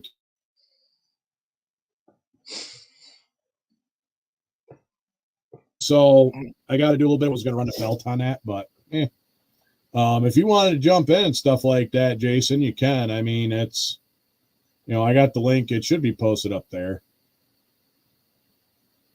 Thanks, Jason. Yeah. Still haven't decided if I'm going with the white or the black on it. But I got a bunch of stuff. I did get a little bit of work done on my eggplane. I got that somewhat assembled. Now I just got to paint my OD green, like camo lines. And once I get that painted, then I can put the decals on it or clear it, decal it. And yes, that is true. Reminder that, yes, I am doing a 600 subscriber giveaway. So if you watch through, I have pretty much given all of the answers to all the questions in this live stream. And they all should have been in within they should all be within the first hour. Did you already mention the small scale build that you did? The small scale one. Or what was the? I know you had the 2 kits. There's one that I built for senior. right. There was which is question 4. Question 5 is the Holy Grail kit. Question 3 is what is my favorite military vehicle? Which is on your shop American card. military, yep, which is on the shop card. I may when did you start your channel? When did I start my channel? And how many years was I in the military, and what branch? Right. So I mean, they're all kind of simple. It's one of them things. I did do like a little teaser and stuff like that. And you did pound on the bench not too long ago, which was in reference to the answer to one of them questions. Yeah, pretty much. we used to call free chicken, or with some of the stuff that we were going through. Our one, hey, what's going on, Chuck? How we doing? Oh, doing good. So when I was going through NCO school or BLC, they had one of our cadre that when he do lessons, he would say free chicken and stomp his foot 3 times, which if you were in a zone, oh, hey, let's write this down. So, and then it was like pretty much then you get the test and you're like, motherfucker, you write it down, you get the answer to the question. And right. I just thought it'd be like a scavenger hunt, but I didn't want to make it rocket science either. I mean, it's all. It will cut out the riffraff though. The well, that's why I did to get a gift. Yep. The riffraffs and keep the giveaway to more of the people who know you watch me. But it is open to all 600 subscribers because I have die-cast cars. I've got a couple model kits. I got a Harbor Freight airbrush. That does work with Tamiya paints. Yes, and we did prove that earlier on in the stream. So,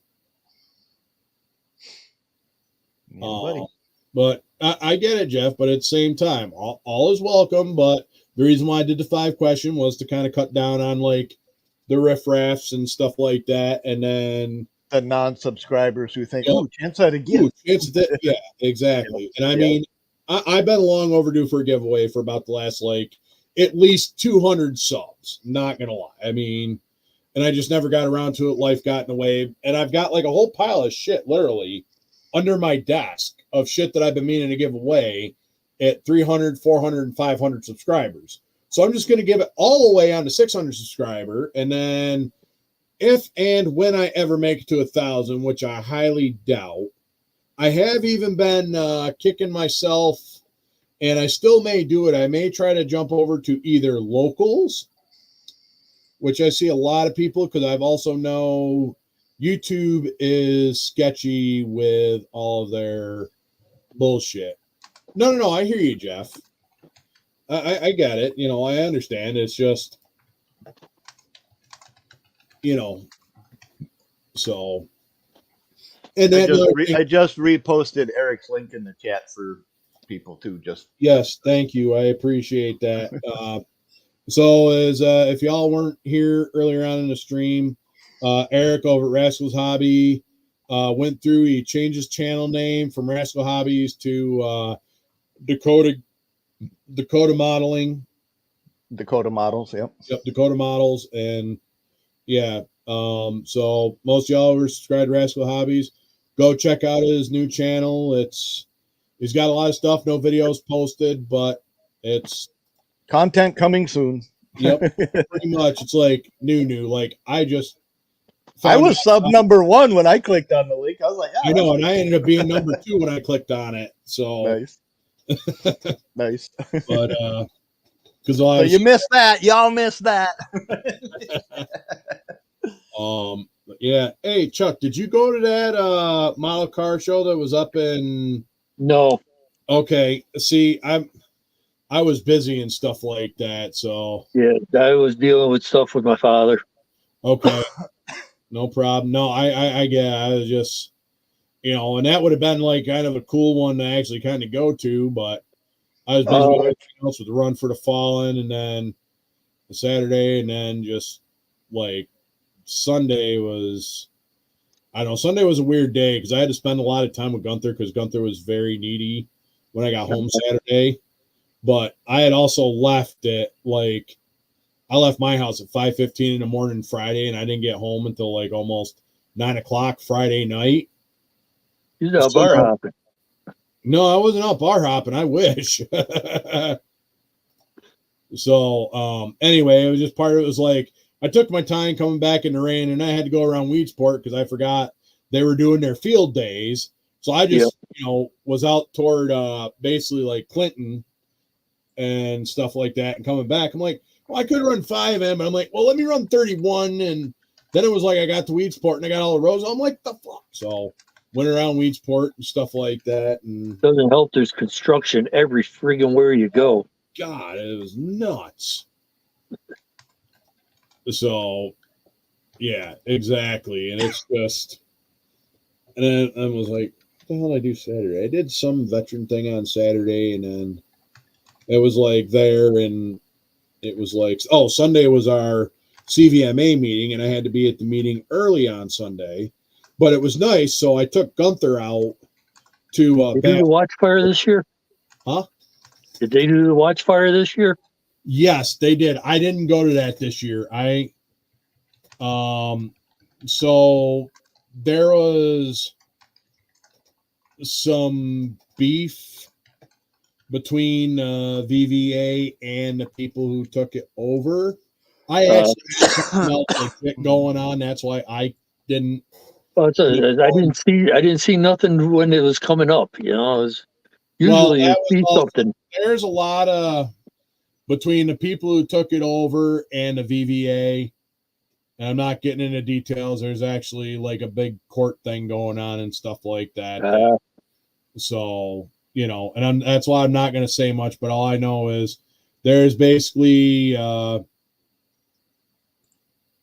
new company that took it over allegedly screwed over the VVA, and the VVA basically did not take kindly to being screwed over and stuff like that after.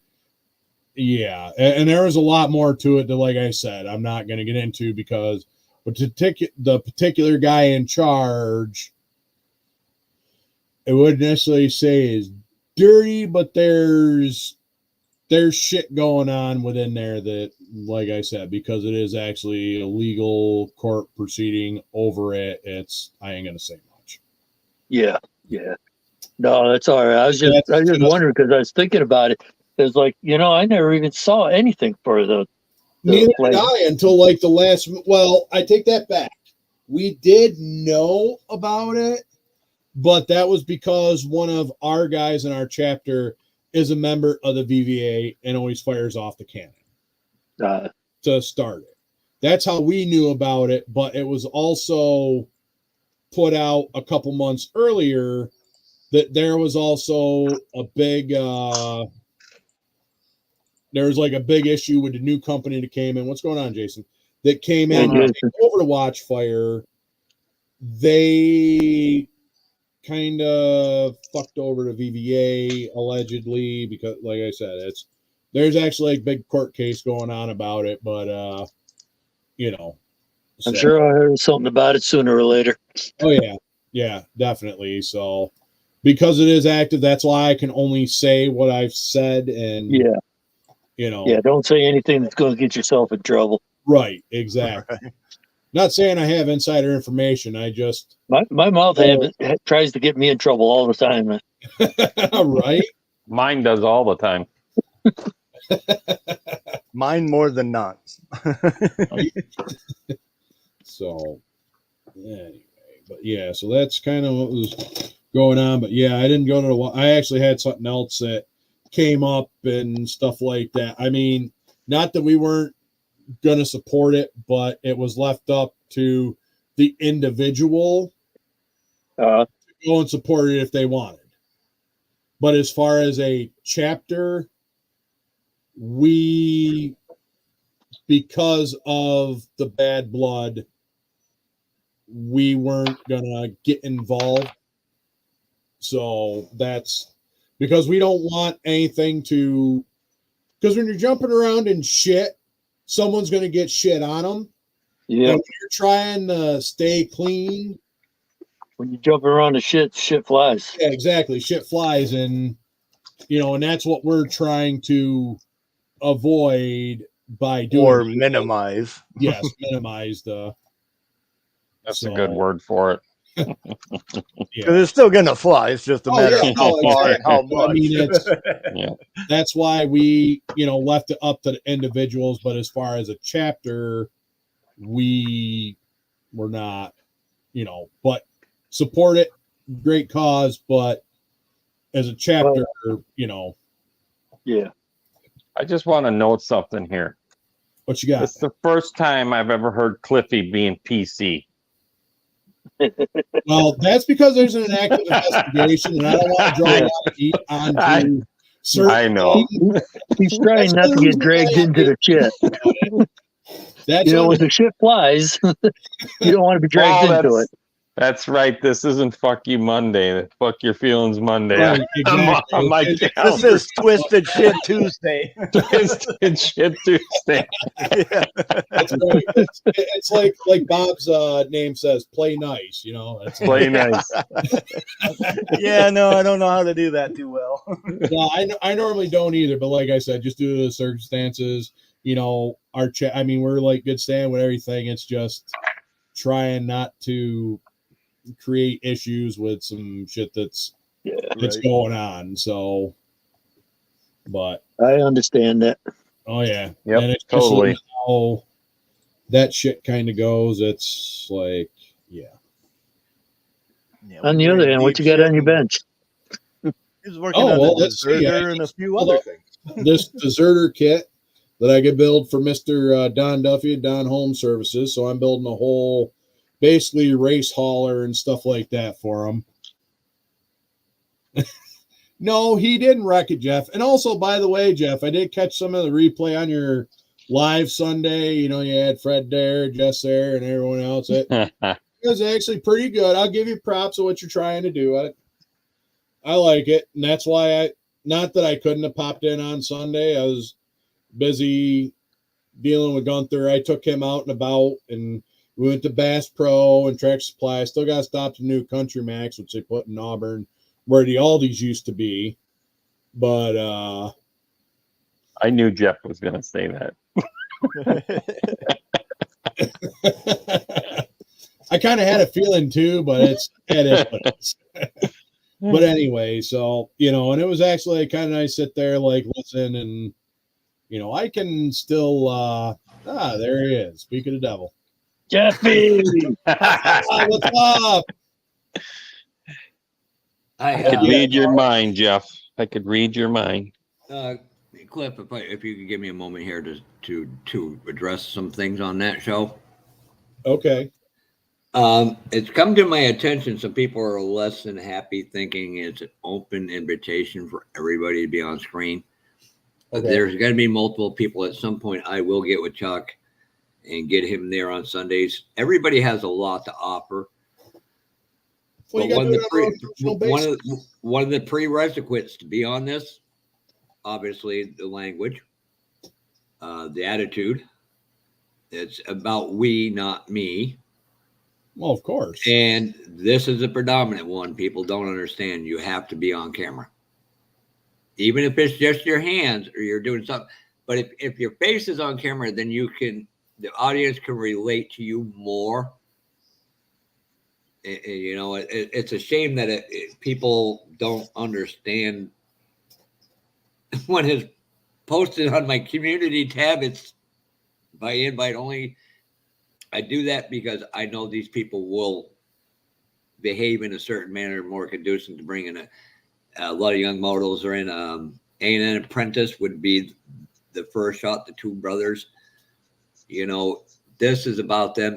And I've learned a lot from that show too. I've gone back and watched it several times, and thank you for that. That's the greatest compliment to all the people that put the show on. I'm just a person who I'm the blind squirrel that found the one nut once in a while. No, and that's fine. I'm not throwing shade. Believe me. I just No, trust me. It was good others job. that Like I said, I mean, I'm pretty sure. I mean, I did it for Josh when I did the Meet the Modeler. You know, I mean, I was all right for that. I mean, I still threw my little things in there, and sometimes during the chat, it was a little hard not to bust out laughing. But Yeah. I can be nice when I want to be, but also at the same time, it's like, I don't know. I guess I maybe went from modeling basics to more of a variety show, just because I try to keep it different. But I also do try to keep modeling into it. And I know I don't know everything. And I learned a lot from everybody in the community. And that's part of the reason why I started my channel, was partially because of Dylan over at MYS Modeling, watching everybody else like Fred Henry, Rick Zink, Frizzo. I mean, there's just so many more. I mean, Brian over Got Fuels, who ended up coming in later. You know, like I said, a lot of people that I watch, Charlie Mack, Jeff Signielli, just a lot more guys and stuff like that. And then it was what the hell is it? Exactly. And then It's hard to go from the bar to the church.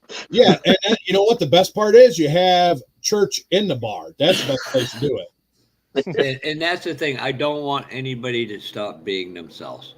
Well, no, even if for an hour and a half, feed themselves. And I've already talked to the guys. There's going to be a potential spinoff called Jason. You're going to have to help me here with this. Fundamental Fridays. No, but what was the other one you came with? Follow-up Fridays. Follow-up Friday. So if there's a certain subject that was touched on and more people want to see or learn from it or know about it, so we can get more in detail from that versus the thing. So it might be 4 people on Friday. It'll be 4 different people on Sunday. And, you know, Cliff, I know you could, and Rick Zink always knows the open invitation to him because he's a good man. And he has a lot of knowledge. And that's what I want to see, is the knowledge go from us to the next couple generations to help them and continue our hobby. Oh, yeah, no, and I understand that. I mean, I understand what you're doing. Like I said, it's uber commendable what you guys are doing. That's why I said, and that's part of the reason why I brought it up. It's good what you guys are doing. You know, like I said, I remember trying to get some of my first videos were just random stuff that, like, building on a budget and doing random shit. And now that you got other people, and I know I'm not everybody's cup of tea. Same here. You're mine. Well, I know it's like I'm a handful of people's cup of tea, but not everyone's cup I had to say it. Come on now. I know. I'm just saying. Yeah, and You admit you drink tea? Older and Ryan catches it. You drink tea, Cliff? Huh? I can't believe you drink tea. You drink tea. Twisted tea. Well, no, actually, unfortunately, Lynchburg tea. because it gives me the gut rot. But at the same time, I do drink unsweetened tea. I know a lot of people in the South are like, "Oh my God, you drink unsweetened tea? Ah, you're the devil." Well, I don't like having diabetes, so yeah. Oh man, there's nothing better than a big pickle jar out on the front porch making tea. Yeah, making the sun brew tea. Oh yeah, God, oh yeah, that's like what I grew up on. Like when you're that's what my grandma did. You know, that's what we've been doing almost all the time. Yeah. Grew up on iced tea and Kool-Aid. Yep. And Cliff, the Kool-Aid and stuff like that. It didn't always have a lot of sugar. No, thanks, Rick. It just sugar was a luxury back then. Exactly. That's what I mean. That's why I drank a lot of unsweetened iced tea. Yep, you're right, and Rick. it was optional because you make the tea and then you could add your own amount. You're exactly. You're 100% correct. Me and Ryan already addressed that between me and Ryan a while back, or a couple weeks back. I can't remember. Yeah, I mean, you know, but it's all of you. It's accumulated for watching and listening to all of you. That is why it's there. And Rick, you're right. But the reason I'm keying in on you is because you bridge a gap between me in the 60s part of modeling that I wasn't around. So there's a lot more history to it too. And acknowledge in, you know, a lot. I look at a lot of my full-scale model enthusiasts, and I see articles, and that stuff is still being used to today. And that's where Rick's knowledge base and Chuck's come in. And it's good for all of us. And I'm not that much younger than you guys, but I'm still learning from you guys. Wow, he just called you guys old. You're still old enough to be my great grandpa. Youngest one in here. I look like this picture right here. I see an old man, but I'm a young man. Look at Jeff. Look at Jeff right now. He's like, God damn it, that son of a bleep, bleep, and bleep, and bleep. Which is throwing me for a loop because somebody goes, well, he loves the guy, but he's too much. Then he comes in here and totally destroys the guy's life being really good. You know? That's awesome. I don't care who no, Rick, I'm just calling you well seasoned, sir. I'm on your side there, Rick. I'm on your side. Yours and Chuck's. Mm-hmm. Like I say, I look in the mirror, I see an old man, but I'm thinking I'm a young man yet. I'm just jealous of you, Chuck, because I can't retire for another 15 years. Well, because you grow old doesn't mean you have to grow up. Just got there myself. It took me a long time to get here. I got another 18 before I can retire. So Jason, don't ever wish yourself to get older either, because you'll be surprised how fast it goes to get this old. I'm telling you right now, everything speeds up, even though it's not any faster. It just seems to be. Well, like they said, when you get over the hill, momentum comes real quick. I tell you, the years feel like days now. They really do. Yeah. What my grandmother used to say to me was, when you're 5 years old, 1 year is 1/5 of your life. When you're 50 years old, 1 year is 1/50th of your life. And 1/50th is a whole lot less than 1/5. So that's why kids are bored and adults ain't. Hey, can I quote Rick Zink here for quickly? I knew the Dead Sea Scroll when it was just a little sick. in the Jurassic rodeo. Exactly. I mean, you're right, Butch. We're all still kids. I mean, we all sit here playing with fucking toys. I mean, come on now. They're not toys. They're models. Don't ever let me hear you say that again. I know. This is your form of art and release. I know. And I got to actually get around to answering Jason over at Blue Ox's mental health question, because I know a lot of people who followed me for a while and kind of know what my story is, how I got back into the modeling. And then as far as when I started my channel, it was a couple of my friends, their sons seen my models that I had built, thought they were cool, said I should do a YouTube channel. And then I watched Dylan over at NYS. And I mean, it was like, I'm like, shit, if Dylan can do this and they're telling me I could do this, shit, I'll start a YouTube channel. And, I started it September 2nd of 2020. And that's the one thing I am thankful. I've gotten to meet everybody, but obviously Chuck, I haven't met Ryan in person, or Chuck or Jason yet. But getting to meet Sarge, Ryan, Fred, Don, and a host of people. We all come from diverse backgrounds and different points of view in life. And that's what the rest of the world could take from all of you. Yeah. Especially because Fred and stuff like that was the first one when I came on, started my channel. He's the one who invited me down to Acme. He was one of the first guys who invited me down to the Acme modeling contest. And I got in touch with a buddy of mine who I borrowed his points, my best friend Anthony. He had a bunch of points on his fly or whatever, so he could fly.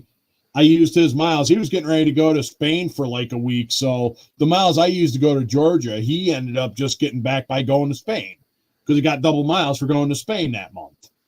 And it was for work too. So it's nice when you working the financial aspect of it. But, you know, he hooked me up and, you know, I went down there in my first Acme and 2021, I believe it was my very first Acme. And it was worth it just to meet everybody. Yep. And that's what it was. I mean, it was just so great to. The other thing is you guys were lucky enough to meet Senior. Yeah, well, I met Senior before Acme because I was actually in Kentucky at that time. Yeah, you're right. But I'll tell you, Rick, that was a good time, wasn't it? We had some stories and we drank alcohol. I walked around with a small bottle of Wild Turkey in my pocket, and I had like beers on me the whole time. It was a good time, Papa Z. And then the last Acme before this recent one, man, we sat there till what time, having all sorts of stories and coming up with ideas. Skip was there, and there's something I got to do, and it kind of like fell through just because of other stuff, but we still may have to do that, Rick. I'm just saying, even though it's been over a year, yeah. And you made a heck of an impression on Mrs. Throttle Power, for what we understand. Oh, yeah.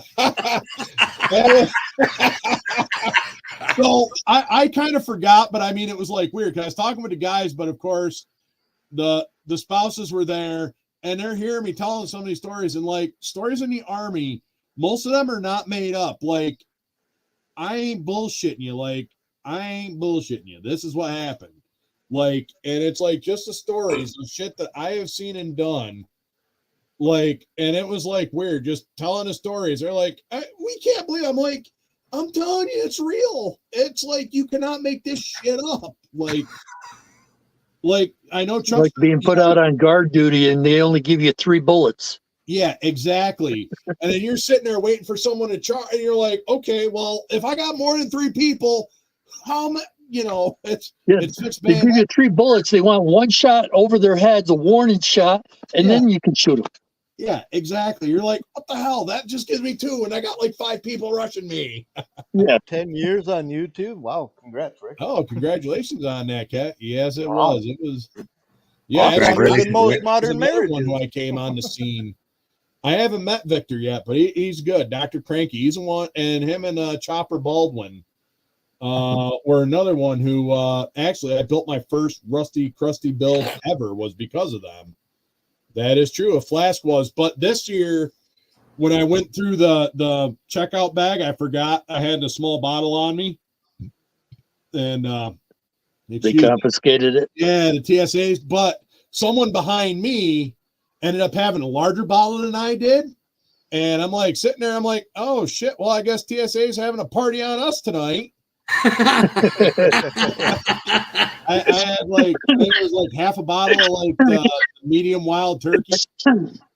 It was like the smaller bottle of Wild Turkey. I think I still had like half a bottle left that, you know, I should have finished at the airport, but I didn't. I was like, oh, well, this is more over. And they're like, whatever. I don't necessarily need it per se. And so they took that. And then, like I said, a woman, like 2 people behind me, they had like, you know, like an actual bottle.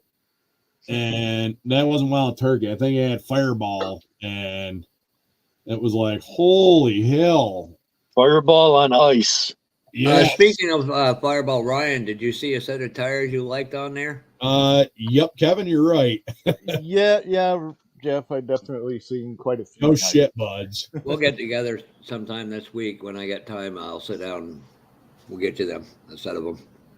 Well, I'm not too worried about it. I mean, I'm one of those that make do with what I do have, or I'll find an old Buddy L Ertl toy with cool tires. Or...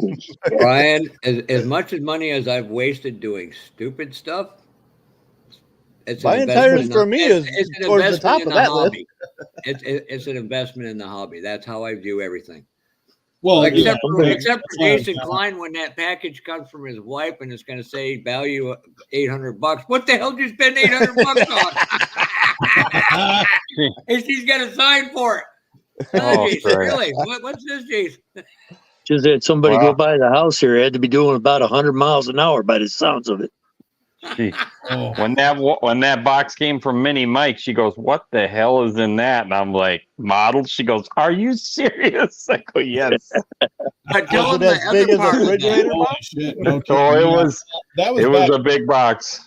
And to quote We used to Brenda, travel in his our wife, it was, dress greens. what was it? How many model kits you need, and what was your response to her?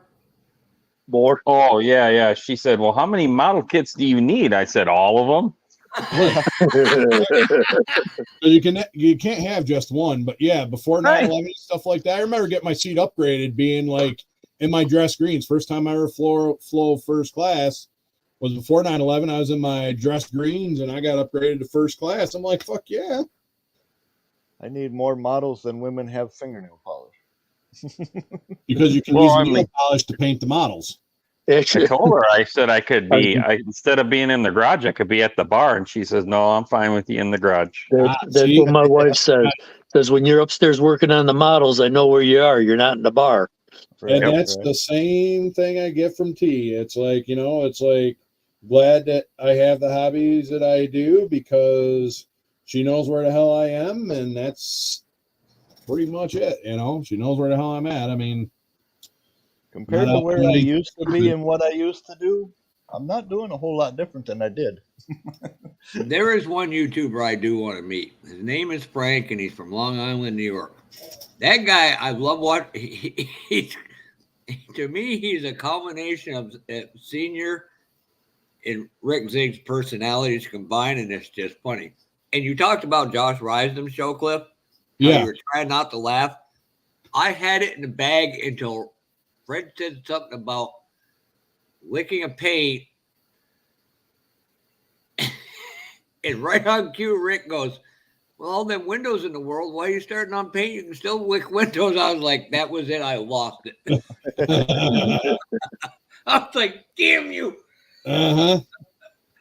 I think it's his fourth I also mission didn't want to get get us all to laugh. Josh's channel down. I didn't also want to get Josh's channel shut down either. So, yeah, I mean, I tend to be a little rough around the edges and stuff like that. Well, kind of, sort of. Yeah, but if Canelli and Charlie Mack didn't do it, nobody's going to get it shut down. Well, I know that's what I mean, but it was, yeah, it was definitely a good time. I was just actually kind of happy, and I ended up being a fill-in for someone I wasn't even supposed to, and I said, "Well, shit, I'll do it." I just kind of volunteered, and I was like shocked that, But at least you didn't get ambushed by a friend, Brian. I thought he was joking when him and Fred said they were going to reach out to him. I'm like, yeah, right. Uh-oh. Uh-huh. I'm just sitting here waiting to be the marshmallow and big campfire going. He is. I love that quote he had. It says something about, "I don't get paid to be handsome and funny at work." Right. That was just like, yeah. And trust me, if you get a chance to meet Rick Zink, you will.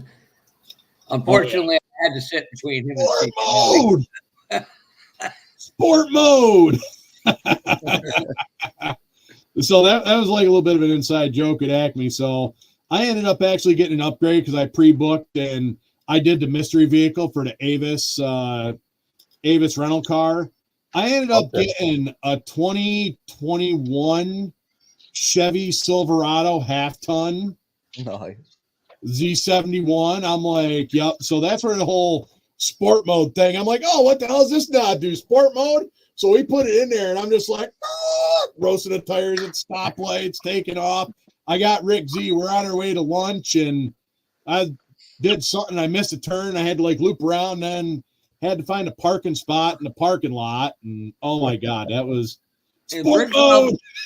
Rick's going the whole time. I'm either going to bail Cliff out, or I'm going to end up being the one driving because he's got arrested. Oh my God, that was great. But just, and then the first Acme, I think it was the first Acme I went to, and I got to meet Daniel and Rick and Fred, and just everybody that I got to meet at that first Acme.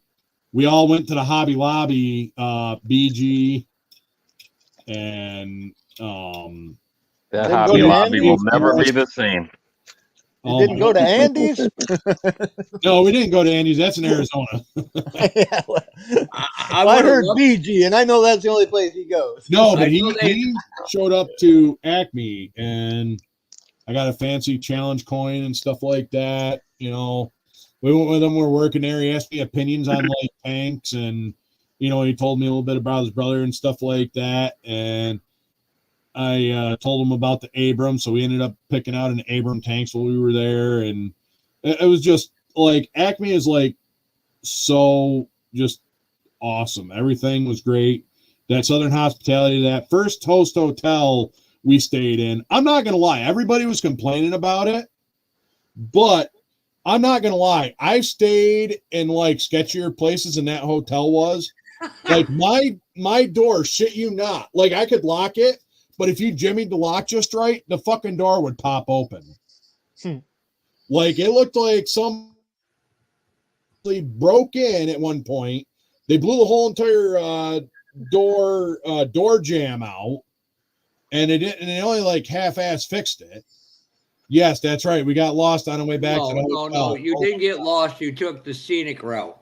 Right. Well, I'll tell you, the Host Hotel there for NNL was a bit sketchy Yeah, that was this year's or last year's? this year.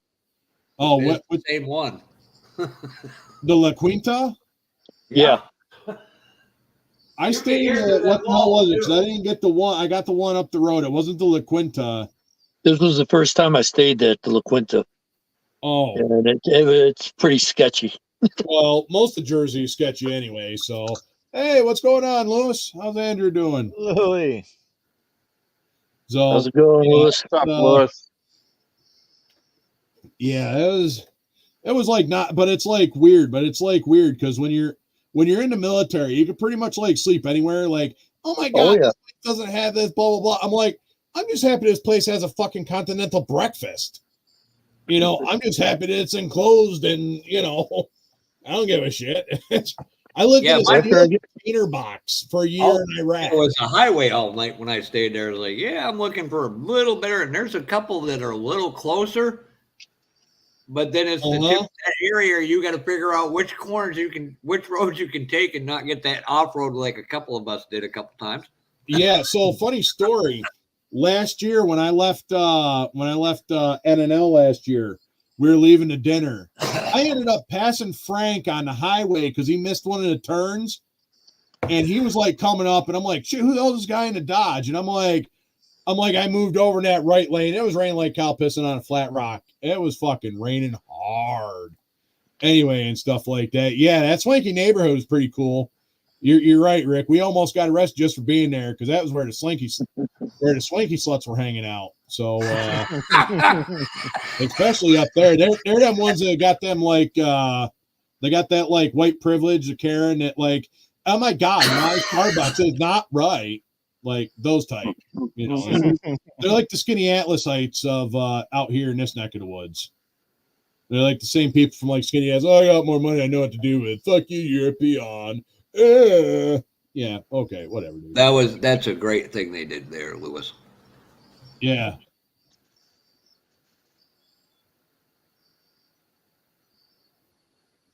Oh, wow, that's cool, Lewis.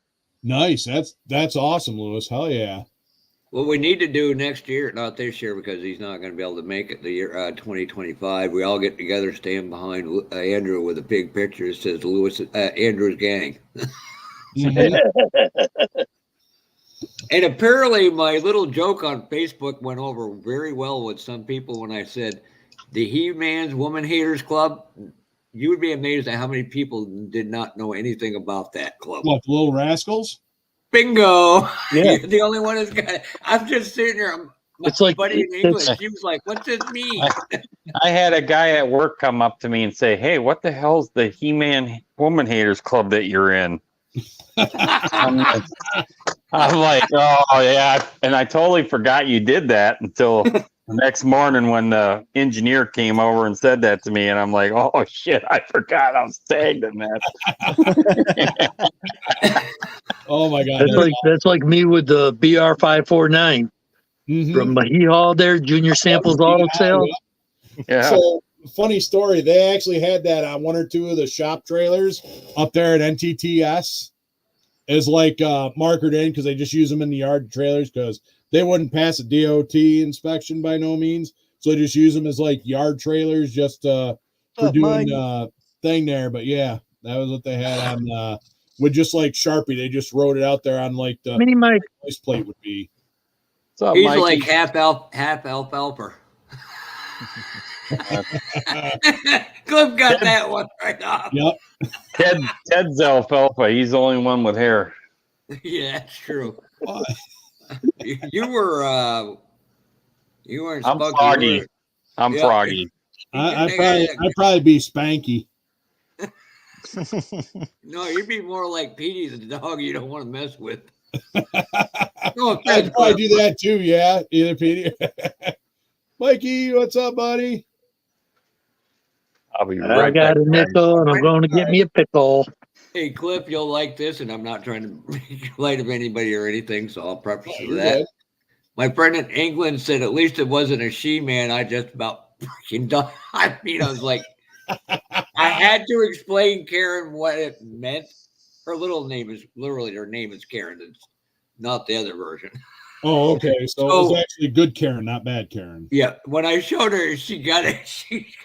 She's like, I'm gonna have to use that line over here from now on. Oh yeah, hell yeah. They won't even know what the hell to do. Yeah, It's like the one line I like to use is cheeky cunt. it means different over there. Than That's it what I does mean. It means here. different over here than over here. That's why I like using it. I said, yeah, it's just an English saying. So, you know. I was 3 sheets to the wind when I got called a bloody twit for the first time. Mm. In a guest house over in Germany. Oh, yes. Yes. You bloody fucking twit. Hello, Boston. What do you mean? One of the roads going to be inspected? Which road? How bad are they? Every state's got them. The guy flew the cars. He's talking about the boss with the Boston accent. Oh, shit. Oh, my head's stretched. Oh, God, I'm mad as hell I lost out on that. Guy didn't have a kit and he didn't know what it was. It was an old 442 from Johan. Ooh. But it was the funny car, or you could do it as a street car. Yeah, but I'm still mad. I had that insights and I went to bed too early last night. I was like, I'm finally got Rick Zink's kit. I can finally stop handing out kits, and son of a bitch, I lost it. It's like, damn it. Somebody wait to the last second and throw in a bid higher than yours. And that's what them assholes do, and they'll do it only for like $1 more. Right. Not even $1. Sometimes it's 20 cents. Like 20 cents, yeah. Minimum bid more. Yep. Yep. It only took a year to get it out of Rick what his Holy Grail kit was. And it's, of course, the hardest one to find. A 60, Johan's 66 flat box Plymouth Fury 3. He's not making it easy. Well, Either that or he wants to keep me occupied to leave him alone.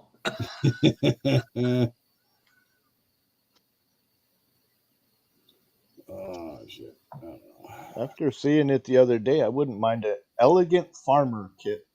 Old MPC. Why does Elegant farmer kit. Was that a tractor or something? Or It's kind of a tractor, but it's actually a wheelbarrow and I want to say it's partly garden tiller. It's a farmer thing. It's got a little cart. Yeah, wasn't it like a Motorized wheelbarrow. pretty much? or one of the flyer things there, radio flyers. No, that would have been a red wagon. I mean, if you know the kit, it was only released once, and odds of finding it are pretty slim. Yeah, probably talking about bridges. I know they got 81 all sorts of fucked up. I know that. The whole 81 from friggin' south of Syracuse to north of Syracuse is a mess. And Yep. 481 ain't much better. No, because they're doing shit on there. I've been seeing a lot of troopers out there right getting safe driving awards. Oh yeah, don't forget they got the camera set up there with radar. There, yep. So they stole the German technology and finally got it over here. The red flash of death. And if you spend any time in Germany, you know them German speed traps. Yeah. Get the red flash of death. Except for on the Autobahn. Yep, except for on the Autobahn. But if you're like just kind of hauling ass and stuff like that out through some of them rural roads there and stuff like that, you get that red flash and yep, they send you the ticket.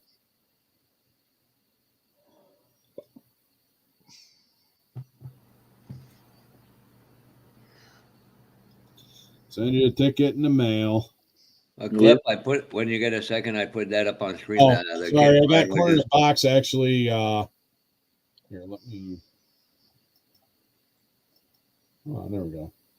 The other for over $200, and it was literally in Rochester, New Hampshire, only a few hours from now. I was like, I'd drive down there and pick the son of a bitch up. But I'm like, that would be the coolest surprise. Yeah. That's the one I was thinking it was, the motorized wheelbarrow. Yeah, and see, when you find kits like that were only produced once back in the late 60s, early 70s, never repopped, obviously the value is there because it is rare, right. It's not your common car. It's not a Camaro, Mustang, 49 Merc, blah blah blah. It's very unique, and that's my style, man. That's what I love right there. Yep, you do with the fucking show cars there. Yeah, and that's what that is technically. They have a theme, they carry it throughout. Mm-hmm. Gotta love how the seat is actually a shovel instead of a tractor seat. There was also the ones where they were sticks and slicks or something like that. Yep, sticks and slicks. Yep, there's 3 of those that are on my wish list too. I've seen one. Yeah, those there was a little more of them produced. So there's still a chance you might find one, and since they're made out of wood, they tend to break easier. So finding a rebuilder is tough. And they're just weird. Let me give that one real quick to you, Cliff. Hold on a second. Give me a. All right, no problem. I think there's 3 of them. There's one that's like a that sounds good. covered wagon, and there's wrong one. I hit the wrong one. Hold Stagecoach, and then there's another one. I got the pictures of all 3, but right. I'll get the right one this time. No, I almost did it again, so we can see a better version of it. That one's I think a couple of them were made on wagons, were they not? Covered wagons. Well, covered wagons and Stagecoach, and then like that one right there is more just a covered wagon style. But there should be 3 of them in total, I think. Let me go back here, see if I can. But like I said, they were made out of wood. Yep, here's a Stagecoach one. When wood breaks, it's gone. Most people are like, it's broken, they throw it away. Unlike plastic, I could have a portion of it in plastic and be able to duplicate it. But yeah, the little 3-wheeler there, the one in blue, that one's pretty badass. That explains why you look the way you do there. Nuggets.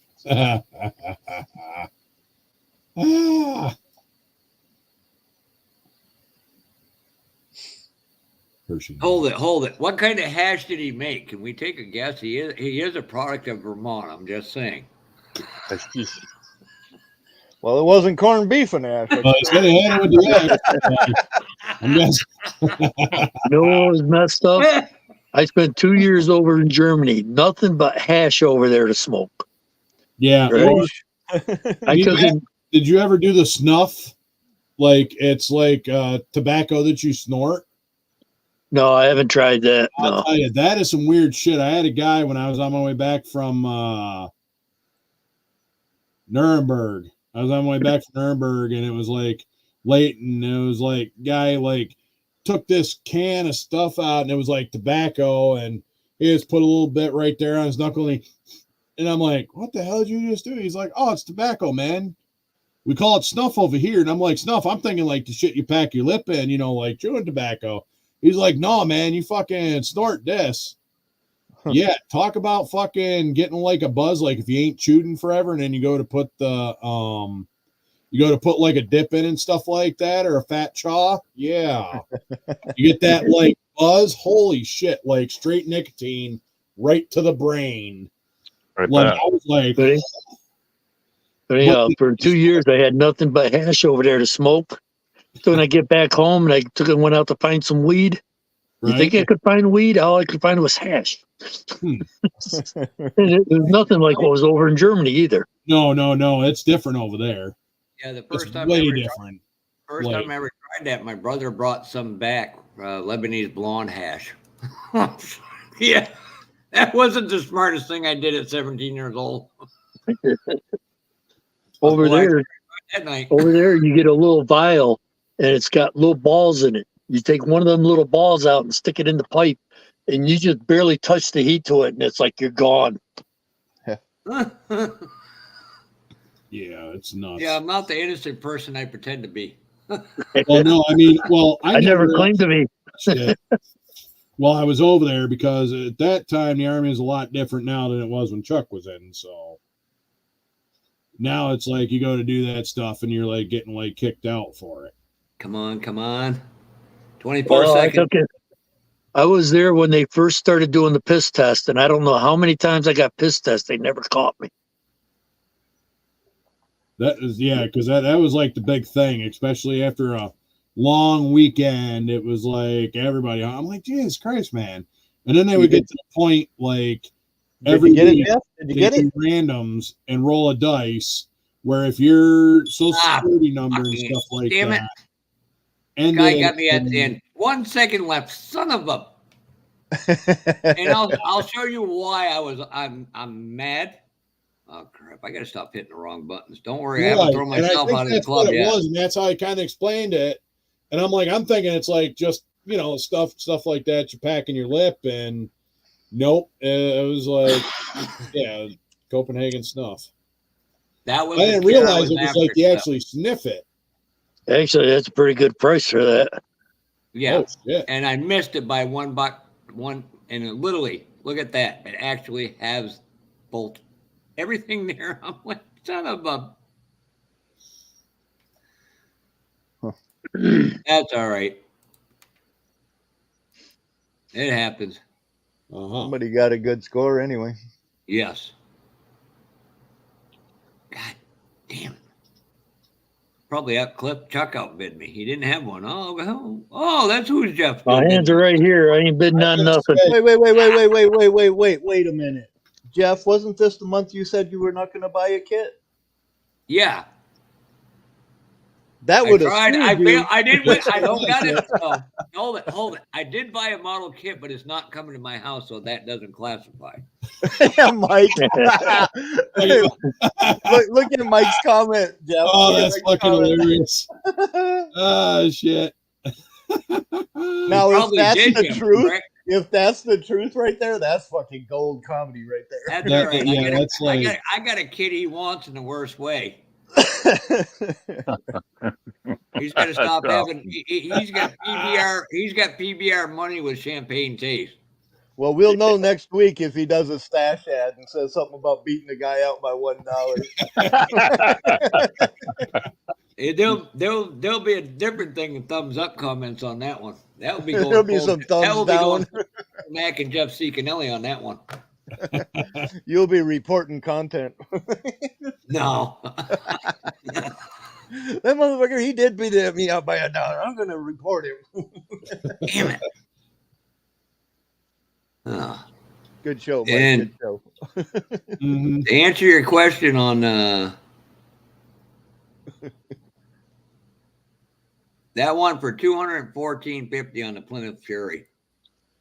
This is. Let me bring that up. This will actually make Rick Zink smile. It would only help better if I could have actually handed it to him at Acme. Did you win that thing? No. Oh. I wish. I really wanted that for Rick, and I wanted to go to Acme and say, Rick, here you go. Mike, did you get that one too?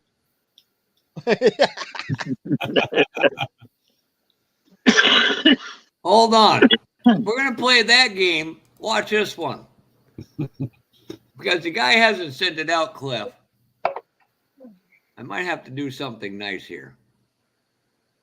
Well, I don't know. Oh, let's write this on the Yeah. calendar. If he's I gonna will do show something you nice. why. I've got 3, Mike said.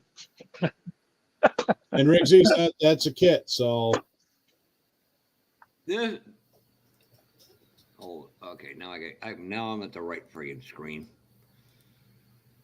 Oh, Okay, watch Mike. You're gonna watch Mike get mad here in about 2 seconds. Jeff, watch the language that's using that I said frickin' word mad. right there. I said mad. Hey, Jason, because quite Hey, there's a good frankly, kit right there. uh-huh. Look at that. Needs to be black with a white stripe, but it's a good kit. Boy, that's gonna. So when am I getting my airbrush? How many do you need? Well, I gotta take care of my boy Clippy and Chuck, and No, that's all right. Like I said, it's one of them things. I if appreciate I get it. one, Cliff gets one. If Cliff gets one, Chuck gets one. That's just how it works. Oh, you can't leave Ryan out. What the hell, Jeff? I don't even know if Ryan owns a compressor. Actually, I do. I just need the right adapter to connect my cable to it. My hose. Well, see, the nice thing about that Harbor Freight airbrush is it comes with that little fucking adapter thing right there. No, I'm just saying that the one that connects to the hose I have has a leak in it. Oh, so I you need just a need- new hose. Well, I don't know. I don't remember That if would it's the almost hose size cover, or the or adapter would size. almost One of the cover it, two. Ryan. What's that, Jeff? I mean, sorry, Jason. Jesus. Spit it out, Jeffrey. Spit it out. Well, airbrush is for you're everybody. getting at a discount, so yeah, we'd be saving money. Everybody gets an airbrush, and I get a Sox and Martin kit. That's a nice kit there, Chuck. Okay. Yeah, you just want to show them that you want. I got to turn it into a convertible. Hold it, Jason. You might as well break out the box and show them what they're getting.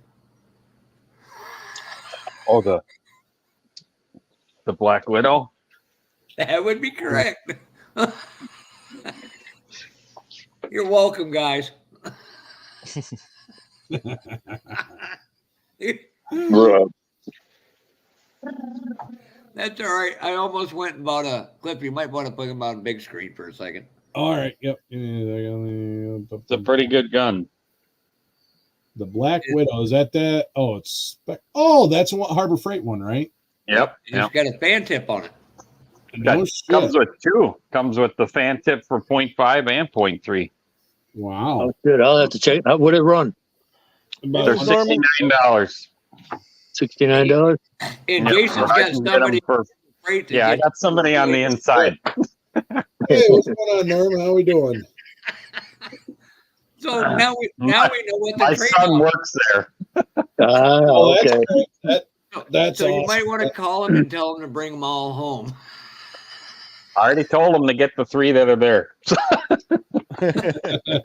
Because I figured you wanted one, Jeff. Yeah. Well, you know where the other 2 or 3 of them are going. Well, you're gonna have to. I know. I'm gonna have to tell him to put some on back order. Yeah, put them on back order, shit. Because I was even looking at one of them, but I also kind of like the how it supposedly has like the small silent compressor that you can carry with you. Oh yeah, that's. I was looking at the one for the kid. I think it was like 180. Talking about the one before the Black Widow compressor or the Black Widow compressor? I was talking about it was one that was it was a package. It was a Black Widow compressor and the gun. Oh yeah. Oh, it's at the That's small. like $200 or somewhere about in there. Yeah, one. Yeah, I can ask him what that one's going for too. Yeah, I mean, not that I got probably a lot of money until after the wedding, but you know. Hey, Compressor I Cliff, got here now. I can run it upstairs here. It doesn't bother my wife downstairs. It's nice and quiet. in all seriousness, I'd like Jason, Cliffy. That's your Yeah. wedding present. I appreciate it. I mean, we're, like I said, we're working on getting stuff done. We got a bunch of cabins rented up there at the Cuba Lake State Park. So, but that's mostly for like family, people coming in from out of town, and the bitch is we have the cabins for a week. So, hold it. You really want me and Chuck at your wedding? You know the critics from the Muppet. I don't. That would be me and Chuck in real life. You do You know know what the funny thing is? Just as long as it's after the ceremony, they don't give a shit. I know them critics very well. Rick and Terry. Yes, right? you do. Rick and Terry, right? Yep. Yeah, that was Rick and Terry. Yep, that was one hell of a video. Oh my god, that was great. I had a blast editing that one. That was You're right, bud. Got to have AC out here. Mm-hmm. Yeah, the air compressor I use is that little Fortress nail gun compressor. Oh, the pancake. No, it's not a pancake. It's got a little oval 1 gallon tank on it. Oh, okay. It's really quiet, and it's like $130 from Harbor Freight. I mean, I've got a small. I had one of them, but after about a month of using it, it started knocking real bad. Oh, really? You got a bad one, because I've had this thing now for 2 years, and then I have a buddy that takes them with to the RC tracks that he goes to use it to blow off his cars. Yep. And he's pounded the shit out of it, so it's been pretty good. So I just take one of my. Yeah, the compressor still works. It just makes a lot of noise. And I was looking, my wife. I'm upstairs here. My wife's in the bedroom downstairs, and she goes to work early in the morning. So I try to find something. Yeah, I finally found something that's quiet enough to run up here. But like I said, the Fortress one, the one I got started banging after a while. Oh, that's too bad. So I'd take it back. I got. I'll have to take a look here. Mike, I've got one of them with was it? Yeah, that's what I've got. I got it from tank. That was really good. One small one without. Yeah. It's not a Fortress. It's a GS. It's one of the small little. It's not too loud.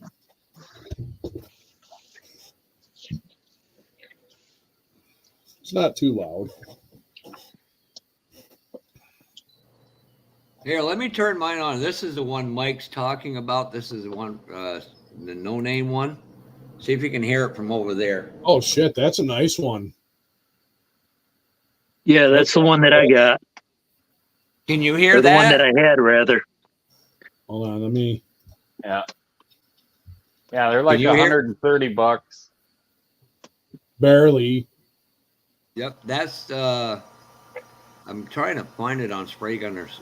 I bet you it's I gotta go shut that off and drain it real quick. I can barely hear that in the background, but yeah, you can hear it. This is the one that I got. So yeah, I was gonna say I've thought about getting one. I mean, this one works for what little airbrushing I do, but excuse me. This is the one I got, Mike, and the one thing I like about it is it's got a drain. It's got a drain hole. Oops. You can do that and set up multiple lines too. Yeah, that's nice. I don't know if you can see it, but I got a valve on there. I just take and hit that, and it dumps it outside, the moisture. Yeah. Good.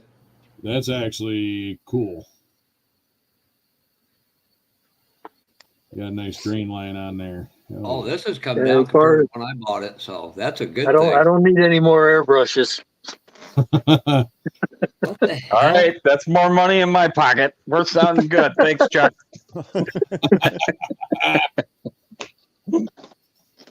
Yeah, that's like is like the Harbor Freight. It's like models. You say that you don't need any more, but then you do. I know. Right. There it is. Never mind. I would look at that little compressor that I just showed you, Chuck. If you go there, they'd probably plug one in, and you'll be surprised how quiet that thing is. Right, that one that you got there is the Yeah. same one that I got, but the one I got, like I said, it started banging after a while. Oh, It was okay, nice and so it quiet was the when I same. first got it. It was nice and quiet when I first got it, but then it got louder and louder. I had to get multiple adapters, but that is a very good compressor. But the thing is, on the bottom of it, you can and I really recommend this. I just got to unscrew it. Is that way you can get any moisture left in the tank. If not, they can rot them out. I've seen that no-name one too. That's pretty nice too. And that was the one I just had running. And I mean, it's a Yeah. lot. In person, they're obviously louder than, but still. Yeah, but you also, if you're on like trying to do like tutorials and shit like that, you don't want it like loud and like blowing people's eardrums out, you know, especially trying to do content or something. Because like I'm like Chuck, so this garage here is attached to the house, and our bedroom is right on the other wall there. So if I'm out here late at night and she's sleeping, and if that thing was humming out here, I'd be in a lot of trouble. You'd be humming. Yeah, she'd probably throw a frying pan at me. A rolling pin. Yeah. Yeah, she's working. My wife's working overtime right now. She's got to get up at 1 o'clock in the morning to go to work. Oh. Oof. Sounds like my kind of schedule. Hopefully you're not saying, "Hey, make sure you pack my lunch before you go." Oh, that's what leftovers are for. Oh, my dad, when he retired, he would, before my mom could retire, he would always say, "Well, what am I going to have for lunch? You better make my lunch before you leave for work." Oh, it used to piss her off so bad. Oh, she would call me, "Your fucking father, I tell you, Jesus Christ, can't even make his own lunch."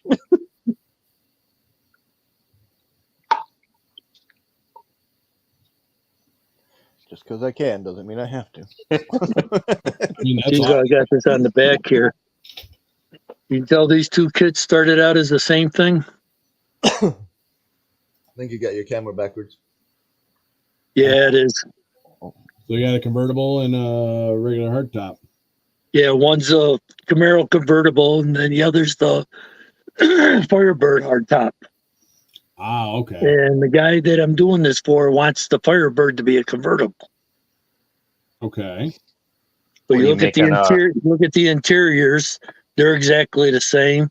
And the bodies, I ain't got them quite lined up right, but they're the same too.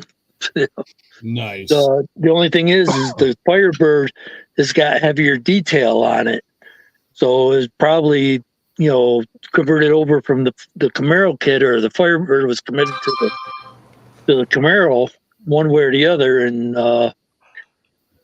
some of the detail got lost over the years. So you look at the windshield wipers on the front window there. And then you look at the one on the Camaro, they're a whole lot lighter than what the ones on the Firebird are. Hmm. So are you doing a duplicate of the guy's real car? He's the guy that I'm doing this for. That's what he's doing.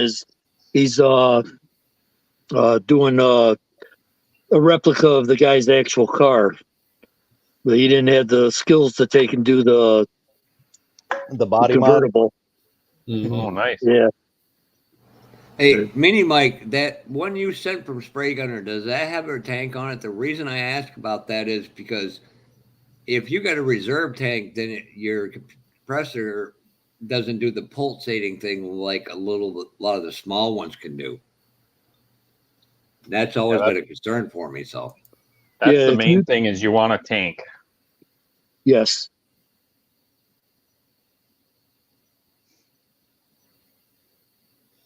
Mm-hmm. Is that just to keep a steady pressure?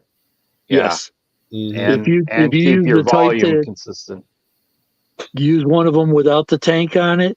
If you're trying to spray a straight line, you can watch it. It'll get larger and then thinner, then larger and thinner. Yep.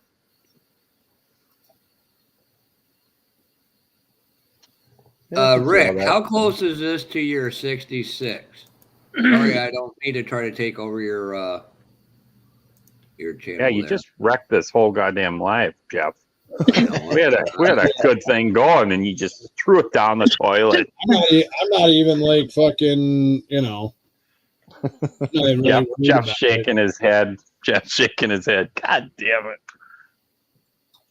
I don't know how much different. I don't know anything about the Plymouth Furies. I'm not going to sit here and see. What is Rick, Rick's, I a don't know 65 everything. or 66? That's the You don't get the 65. mic. Well, that's good info. God damn it! Oh, I've so got you one. added a I've tank only to got the one. Texas when you bought? I've only got one mission left in life, and that's to get Rick his Holy Grail kit. Oh, let me know when you need a new mission. Hey, Brian, why do I have Go a on. feeling it involves a bunch of photos I sent you the other day? Well, it's because the number one Holy Grail is the freaking Tom Daniels Honest Engine. I haven't seen that one. Was that in there? What's going No, it on, wasn't. Norm? That's the red train with the little coal cart behind it. And I'd settle for a parts kit that's missing half the parts. I just want the actual one. I mean, and I don't want one that's sealed. Whether it's box or bag, I don't want it sealed. You want it I under know- $500,000. That one you Well, showed me, it's Mike? about $250 to $300 kit. Yeah, that's outrageous to me. Yeah, I don't think that has one. I don't know. But let me bring that. See, hold on a second.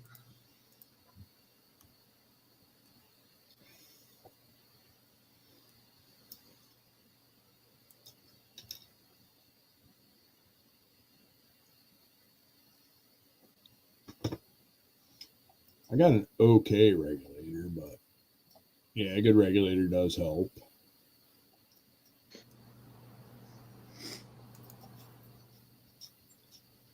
$3 From the looks of it, What, Gunther? it does have a tank on it, I believe. This is one that Mike was just showing me. Let me, if you don't mind me bringing it up. Ah, oh, yeah.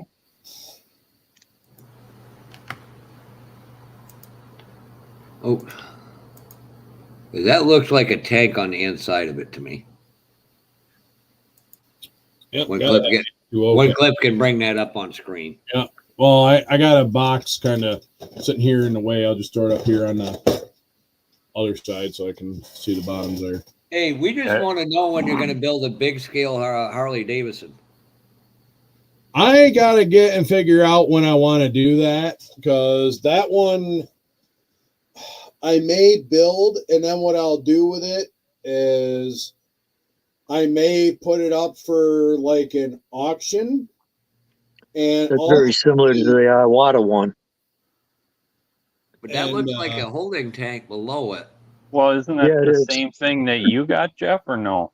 No, mine is. Let me see if I can go back without screwing up. This is the one I got. Oh, the one that Mike's got has got that box tin around it. Yeah, that's maybe the only difference. So it's probably just smaller. Maybe it's a smaller one. Is the capacity smaller than yours? It's got a 3-liter air tank, but it's so no polarization, and that one did not. So it said everything else seems to be the same. Hey, what's going on, Edward? Hey, Edward. Hey, Edward. Hi, Mr. Leonard. That's Bucky to you. That's something, that's the one thing Sunday I couldn't talk to everybody in chat. I'm trying to monitor as best as I could and interact with everything. And Stefan popping in. Wow. What's up, Steven? What's going on, Steven? How we doing? Holy shit. Been a hot minute since I seen you. Hopefully all is well over there across the ponds. Yeah. Hope you're good, Steven.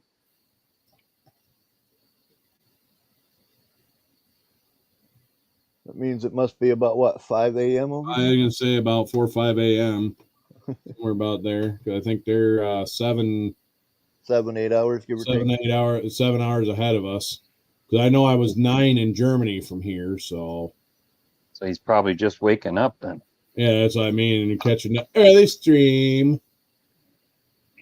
Yeah, Well, for them it'd be early, but you know, might be about 3:30, 4 a.m. yeah, I was gonna say it's gotta be about that time because I know I was 9 hours ahead where I was in Germany, so from New York.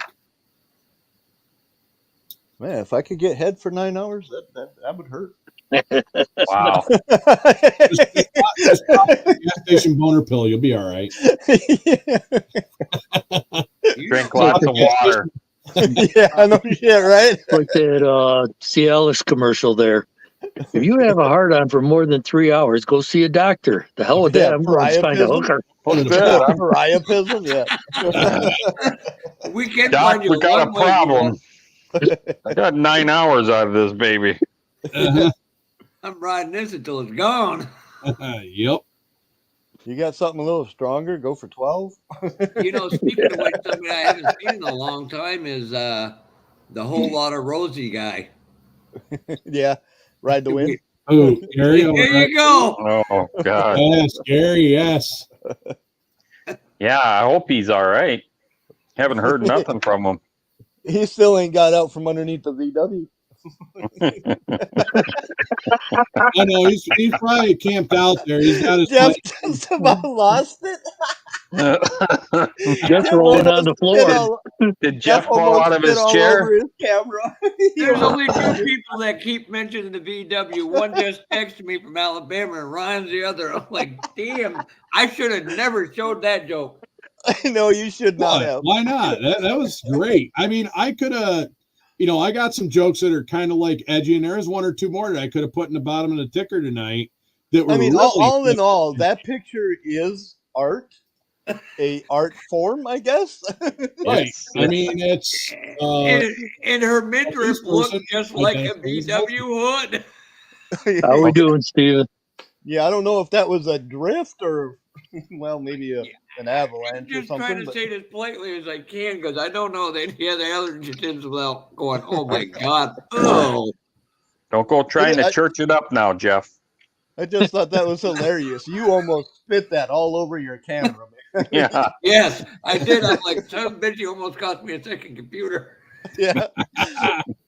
You seen him, man. He had a mouthful and he was covering it. He had to get away from it because he was going to mean, that was my Fred Henry moment right there with the one-legged hooker down at Acme. That was priceless. That was priceless as hell, that moment. Oh, that was one. Yeah. Even the straight-laced people were over there laughing. Well, that's because they knew who it was directed to. Mm-hmm. But it was what made it so great was it was a three-part, technically four-part. Fred was yelling at me to come up with something funny. I did. I can't use it. I can't say that on a live. Well, you can't, but I can. And I look over and I see Brian walk over by Brian. I say it, and no more I get it out. Brian already has it in text, in chat. Pork Chop's over there and says it out loud, and I had to go watch fucking Fred try to hold his water in. But there was like a couple lives going, and you guys were all on the same little patio. Yeah, there was like a couple lives going. Oh, that's where that's the Friday night. That was a Friday night hangout. Yeah. That was like game on, no holes barred. That was a good time. And the whole Acme Club wants the fire pits out there this year. I'm looking going, oh my God, what the hell could go wrong? Who's going to get literally roasted alive? Well, I mean, you can get roasted in more than one way, but at least it's better than being spit roasted. And toasted and roasted at the same time, huh? Mm-hmm. Yep. Ryan's in for the roasting part. Why not? Bring the marshmallows. Mike's got no. Mike's got the Hershey Kisses.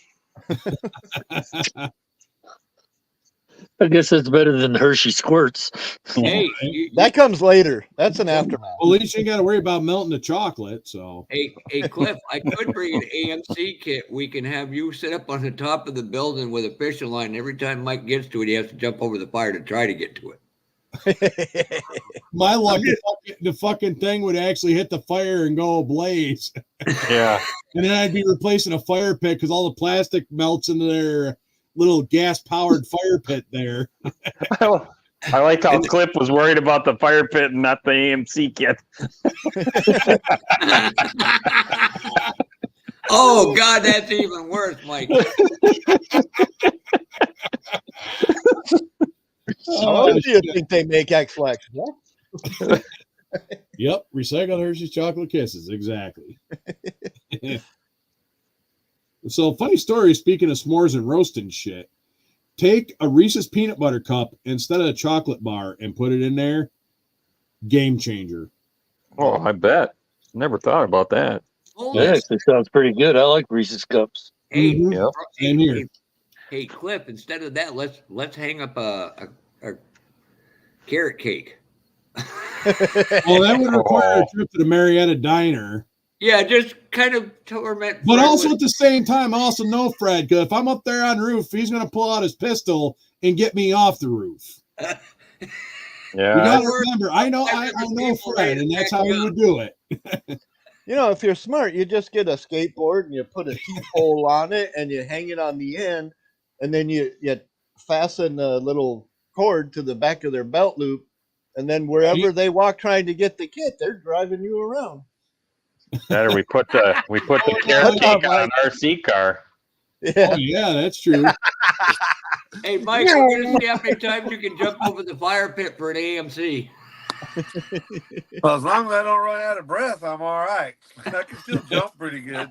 It's when I So run in out other of words, breath. you're saying it wouldn't last very long. Did We you must hear have that, some Mike? weather changes coming because my asthma has been kicking my ass tonight. I know my lower back has been a little sore on and off, like where my hips depends are, on got my the- hardware. It depends on My the knee's kid, not too. that bad, but If I already have it, I probably won't try as hard. Do you got an But that one I original- just got off of eBay was awesome. I beat that jackwagon out by $1 in the last second. That's a good kit, that Cutlass. mm-hmm. Yeah, I wanted that one. That's actually the AMT version of that is a Johan as well. They just reboxed it. Oh yeah. By the way, thanks to Brian and Jess, now everybody's like, Fred's like, oh, I've never had a Johan. I'm like, son of a fucking bitch. Yeah, I With your remember- best, I let me remember keep you said one. that. You know, Jeff, when you get down to the last 2 minutes and you're holding the highest bid, go in and raise your final highest bid. So if anybody else jumps in, you automatically override them. Right. That's what I got to doing. Well, it was literally 7 seconds to go, and I'm like, mother.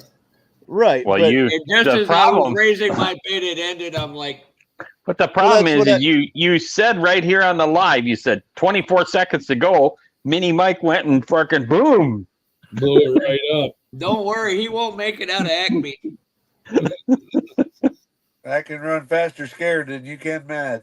Oh, you Just have it in Acme for $200, so you buy it, Jeff. and that's when I bring out my Smith, no, Springfield Armory Hellcat motor. It identifies as a cordless tool puncher. Anybody see that Tesla they put the Hellcat motor in?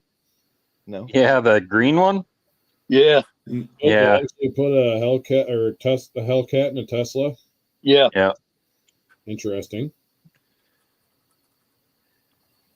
Body don't look good enough to even bother wasting the time to do No. I mean, it aerodynamic wise, it actually is not really that bad of a design aerodynamic wise, because that. it's Care like, less about aerodynamics when a cab over a semi truck can still do 65 down the highway. What the fuck difference does it But make? the guy's got a green TRX pickup truck, and he's pulling it with the Tesla pickup. Yuck. That makes sense. I don't even talk about aerodynamics. You're talking to a guy that drives a Jeep. It's like driving a brick down the road.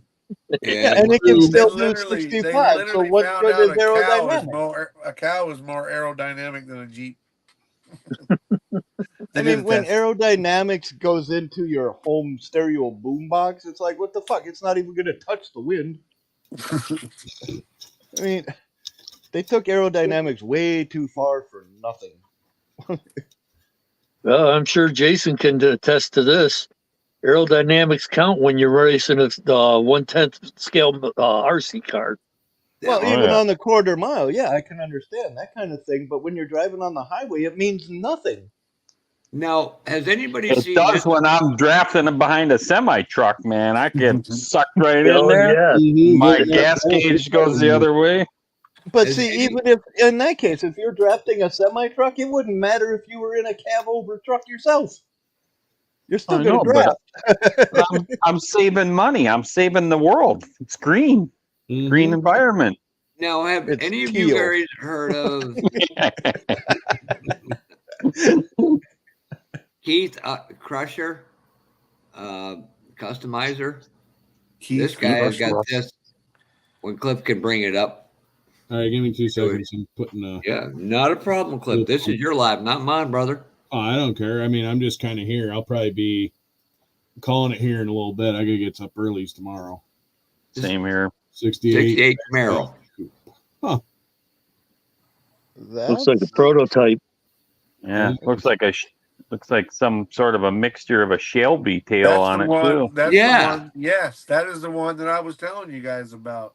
That I found in this collection I got. He had a Camaro that was a station wagon, but that's the same dude that designed it, and he does 1-to-1 cars too. That's cool. He had a Mustang, and he had that '69 Camaro that was a It station even looks like the Mustang quarter panels almost too. It's weird. The top half. Interesting and unique. Yeah, he could. But yeah.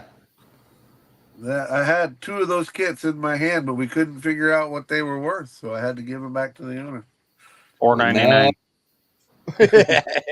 I tried that $2.98 shit. He wasn't falling for it. This is more Clippy style. Oh, Jesus Christ. Now I got to stop sharing that one. That's right. And then bring this one up. More Cliff is that an aerodynamic tank. I don't know. I'm kind of. If The I was Abrams Cliff, is I'd pretty be scared. aerodynamic. It's a 72-ton tank that goes like 70 miles an hour. So, you know. What's that? The M1 Abrams? Yeah. Oh, T-90A Soviet junk. But that's supposedly like the Russian update off the 64s and the 72s and. Although I have to say that Yeah, definitely there's some more right. stuff in there, but I was like, giving Clippy a chance to blow something up. I'm good at blowing shit up.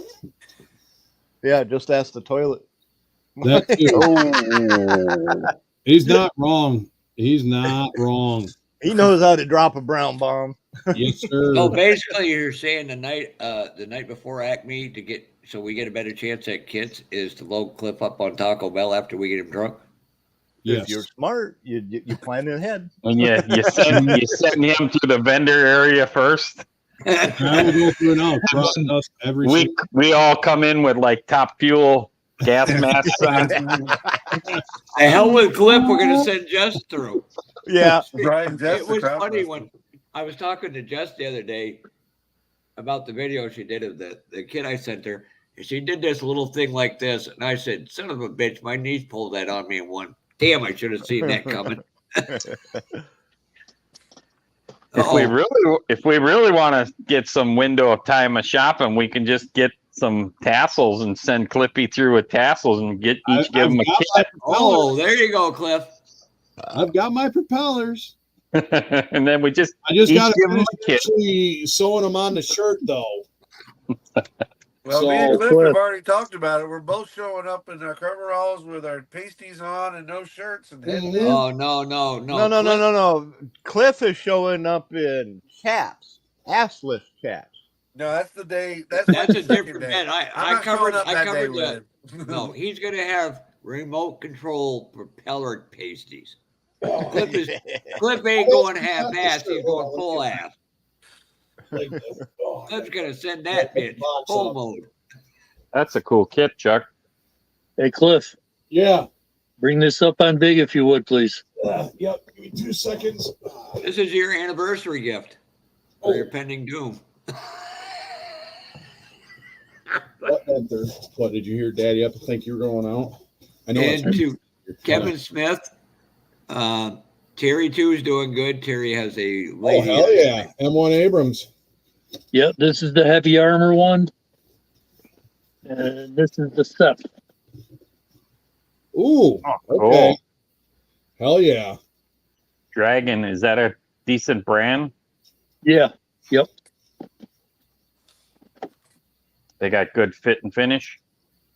Oh shit, that didn't work. Look, I'm not building a tank. I don't want to get in the way of the king of the Mings.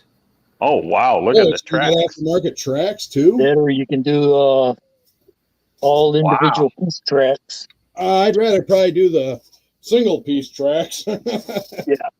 Because I Oh come on, I Cliff. haven't gotten my Some photo etched. Oh wow. photo etch. I have like a love-hate relationship with that. Who doesn't? Yeah. I'm like, and that's why I fucked up some of the photo etch on that one tank that I was building, that 72nd scale. Even comes That a with rivet tools. punch? Rivet punch? No, it's a metal cannon. A metal cannon. Holy shit. Shit. Wow. So is that something your hobby shop had, or did you have to get that off Plaza Japan? I got this at one of the IPMS shows. Wow, that thing is cool. That is badass. Holy shit. You're giving that to Cliff for his wedding present, right? Yeah, no, that's right. I'll give it to Cliff's wife. Yeah, T may get a little offended by that. She'll build it. No, probably not. I'll probably end up. They'll be like, "Here, take this," and like, yeah, yeah, no, definitely, Butch. Definitely looks like an awesome tank kit. Yeah, that's cool. I never heard of that brand before. Cliff, is this a good one? I've got this one and another one, but I don't know where my other one is. But I got a deal on this one. I picked it up. I've never built a tank. There's another brand I've never seen. Yeah, they're actually not bad. I've got Berg Panzer, and that's a particular brand. I haven't built the Berg Panzer yet, but I've looked at it, and the parts and pieces actually look pretty good. I got another one that's a recovery tank. It would it's a Berg Panzer. Okay. It's the M88. I picked this one up, and I picked them up together, and I had never built one, and it was a good deal, so I thought I'd try it. Yeah, they're actually, like, I did an unboxing. Oh shit, probably 3 years ago. I did an unboxing of one, but yeah, the take home one is a really good kit. I mean, the parts are kind of equivalent to Tamiya as far as like quality, texture. Like, it's really good, and even Edwards said it's a really good. Yeah, it's.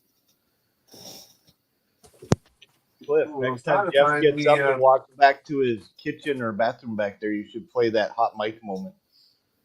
I was trying to find the one that I just picked up another kit. I don't know where the hell I put it. Let me go. Oh, here it is.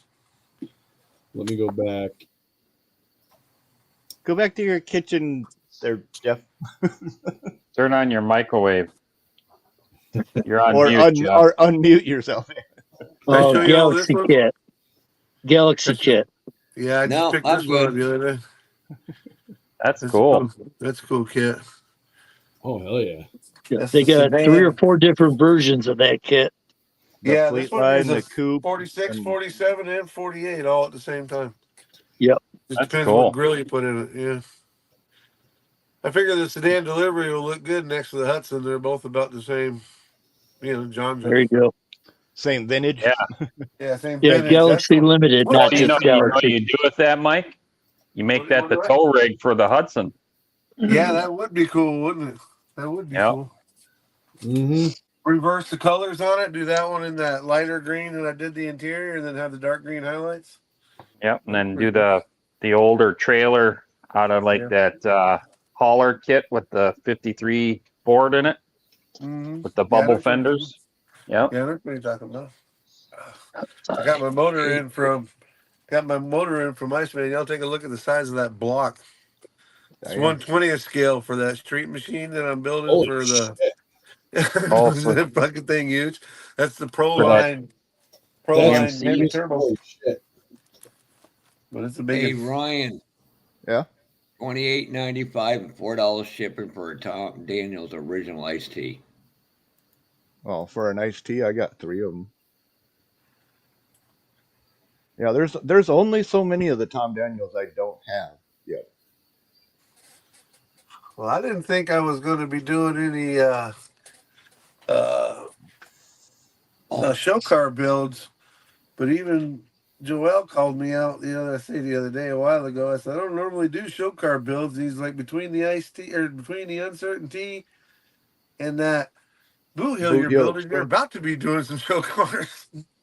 Yeah, Yeah. those are show rods more than Show rods. cars. I'm sorry. Yeah.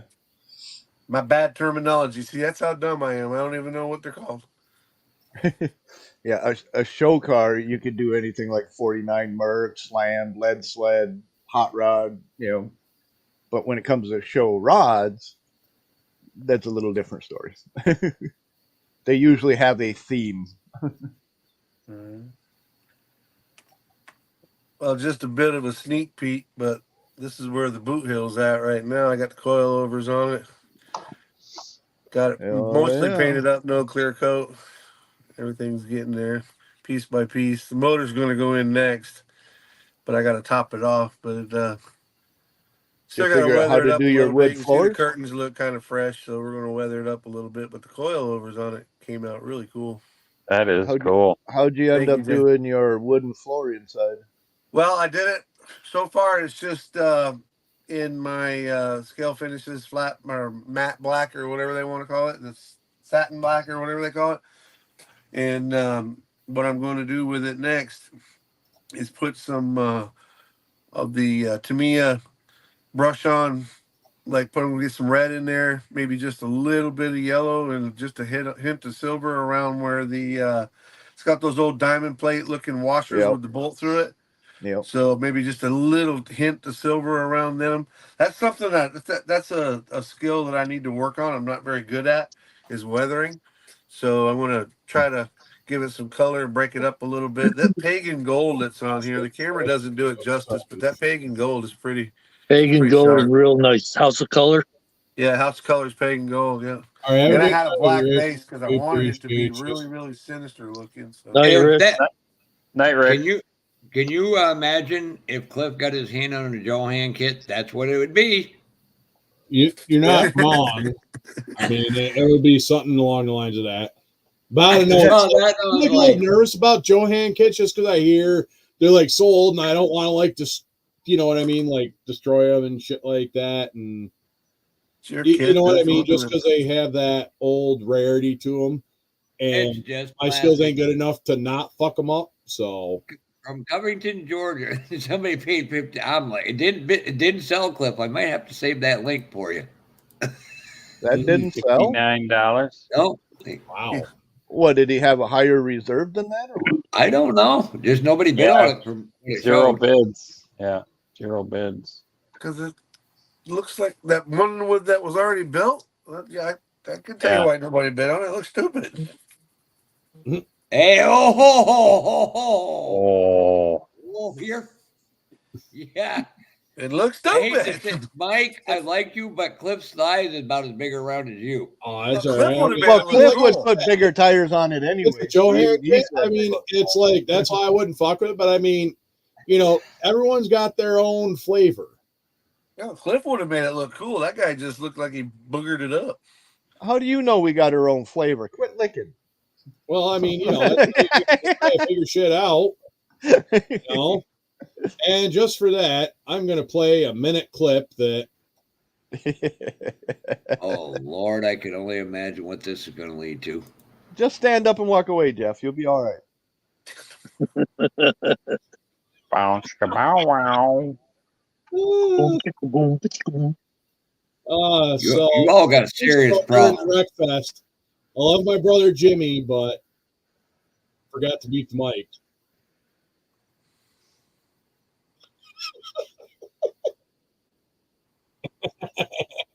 We can't hear it.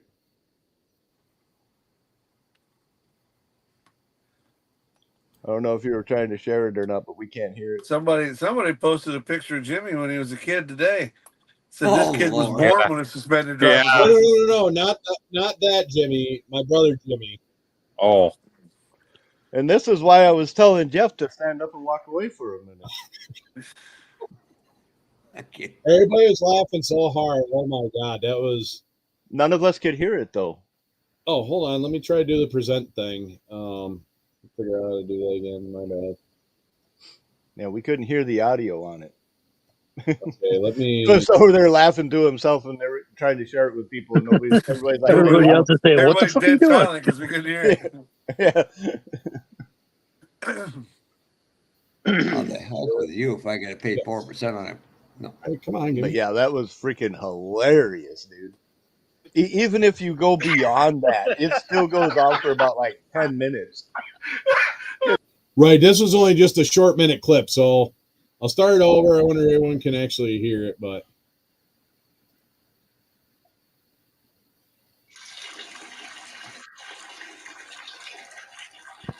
See, now if Jeff would have got up and walked away, we could have said it was just Jeff doing it in the background. someone forgot to mute.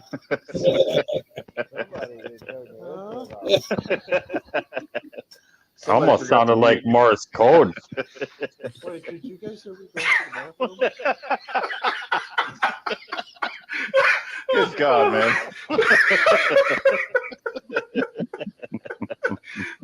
Oh, God. Wait, do you guys can actually hear me piss then?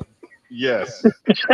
Way louder than you can hear his Oh voice. my god, yeah, that was. My brother forgot to use his mic. Oh my god! You might want to get that checked out.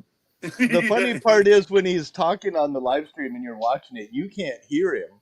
But when he pissed, holy fuck, it's all you can It hear. was like sound like goddamn fire hose going. As I said, I mean, I love my brother, but it's like I cannot believe he forgot to mute his mic. I'm like, Yeah.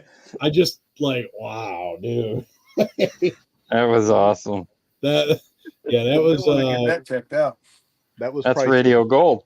Yeah. So I clipped it and I sent it to Cliff. Yeah, he sent it to me. It took me a second and stuff like that to figure out where the hell I had put it, but Oh, and then Jeff leaves. Aw. I was gonna say you used it in your Going Postal video, didn't you? Well, I used it as a community post so that I could find a place to post it. Oh, okay. And then I tagged you so that you can come back and get it. And then I did right. use Yeah, it yeah. in my Going Postal as an audio clip. Right. That's what it was. Yeah. Oh, that was hilarious. Yeah. Oh shit. Yeah, we were all wet-eyed and rolling, man. Oh shit, that was great. It's pretty funny. You can't hear him for nothing, and then when he was pissing, dude, that was all you could I hear. was like, wow. And I was like, damn, dude. Like, are you peeing on the microphone? What the fuck? And then the comments, they just kept coming and going. like, holy shit. Yeah, and the race that was loading ended up being the mall with the toilets. And we were up to, we were doing honey pots and the small vehicles. Yeah, so it just kept going and going. Hey, Jason, on them airbrushes, I'm looking at gallery. Yep. Is the good deal, Edward. Glad you got caught up quickly. the extra parts you can buy, like the extra atomized, instead of 5, it's got 8. Oh, the Airport. cones. Yeah. Yeah. What about them? Are they worth the extra investment? No, absolutely not. Half the time, most of your killer airbrush guys, they don't even run those cones when you're not running a fan cup. You take that right off. That's what I do. Yep, because when they fan out at higher pressures, the paint will actually stick on there and then it will drip. So, well, for $50, well, $49.99 for the GHAD 68 band series, 38.038 and a 0.5 millimeter. Yeah, that's what I got. That's two of the ones that I've got. Yep, but that brush works really good too. Yeah, it does. It's a really good brush. It's the same thing as And that Black Widow without the fan tip. It's I've already got a I got a Black Widow coming. It's what, $49 right now, ain't it? Yeah, I think they're on sale because they just came out with that new Mobius that's got the. I'm looking at that too, but I think because they were 69. I think they're down to like either 49 or 59 now. 49. Yeah, I thought I seen 49. And they're good. Yeah. I use them a lot. Yeah, I got two of them. Get 10% off. I got the 3.8 on one side and the 5.0 on the other. Yeah, just tell them Mikey sent us and get 10% off. No, not at gallery. You gotta pay full price. Mike, that Mobius is 25. The O2 is 25% off. I don't know. Manny Scale model Craig, he might have a code for you for gallery because he's an official gallery dealer. Isn't there a guy up by you there who does videos once in a while? He lives right down the road from where I got my motorcycle, where I bought my motorcycle up at Harv's. Isn't that Manny? Yeah, that's Manny. Yep. Yeah. Manny's a good guy. Yeah, he's a good dude. Like I said, he's been quiet lately. I know a lot. Yeah. He was the original VCG. Him. This is busy season for him. That's true, Chuck. Yeah. So he was the original guy behind VCG Resins. Yeah, I was gonna say he was the original guy behind VCG Resins, and he sold it to Reese. And when he built Venom, the Talladega, is when I started following him on Facebook. I've known him for what, 5 years now, 6 years. Oh, so what? He's just been busy working lately, or what? He's sick the last time. Plus, he runs a podcast too. Yeah.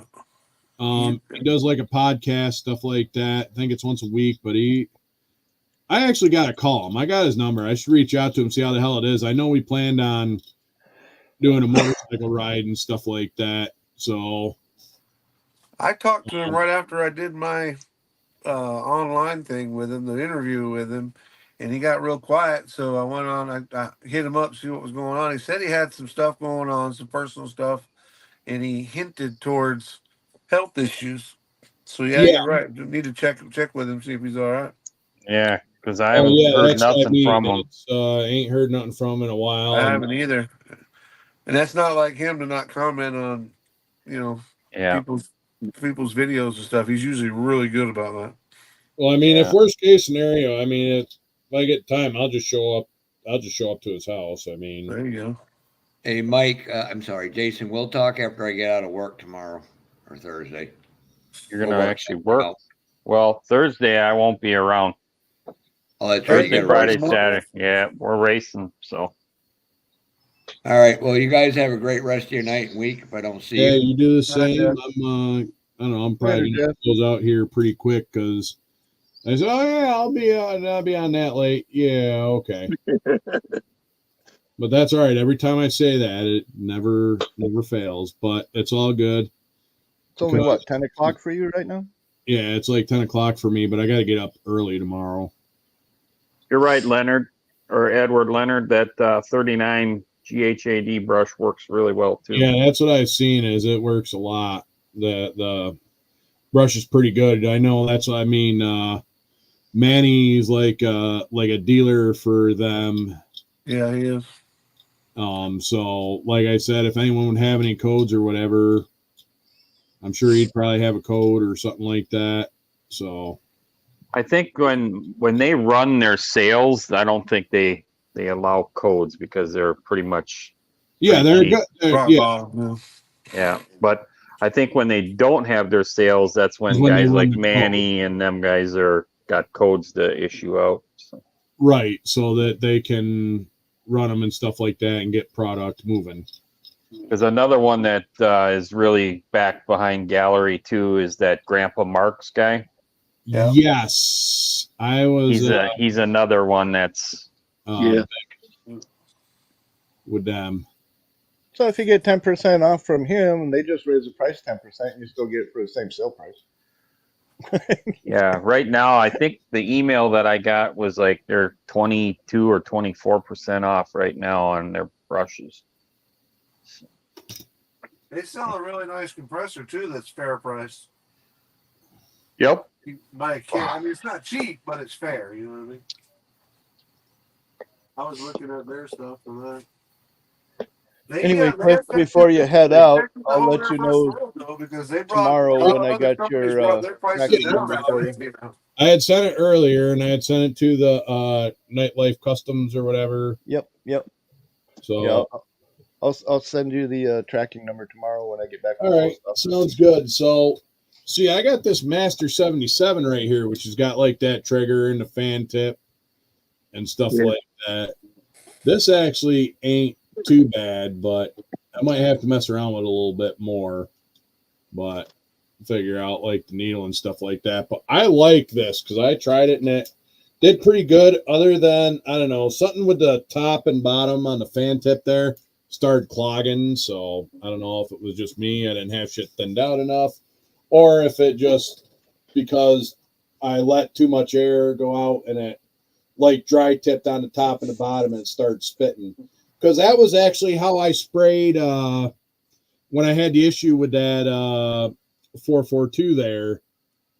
And I had sprayed out, and I haven't really had a chance to mix any acetate with the with that Sonic Boom, which I have right here. I have to get rid of a little bit more and probably put a little bit more acetone in that just to thin it out a little better. But I got that super in there. So yeah. This is the Sparmax trigger brush. I'm trying to find a smaller cup for it, but I ain't having no luck. What size are the threads that go into it, Chuck? Because I've got one that I bought from Spray Gunner. It's got the little battery, so you don't have to be connected to the compressor. It's got a little battery compressor on it. Yeah, that's the goddamn. That's got the adapter for the automotive touch gun there. That's I tried the ones from Harbor Freight there. I tried the adapters they had for the Spectrum, and none of them will work on it. Yeah, that's a door jam bucket there for door jams and shit. But I got this one from Tail Gunner. It's a Spray Gunner. It's called, it's a no name, but this is the one with the battery compressor. I'm not crazy about the brush. It's got a trigger brush. It's just a regular old trigger brush. It's nothing fancy about it. But what I did like about it is these adjustable cups. I could try in it. Yeah. It's got the bigger cups, and it's still got a regular small cup. And of course, the battery is the compressor. This is the compressor with a battery on the bottom. So I haven't tried one of them yet. You can put it in your pocket, and the compressor will work on any airbrush. But like if you're like wanted to go outside and paint, you put the battery in your back pocket, run the hose out. You got your gun in your hand with the hose. You got your compressor and power and everything. Do what you got to do, and then go back inside. But I don't know which model this is.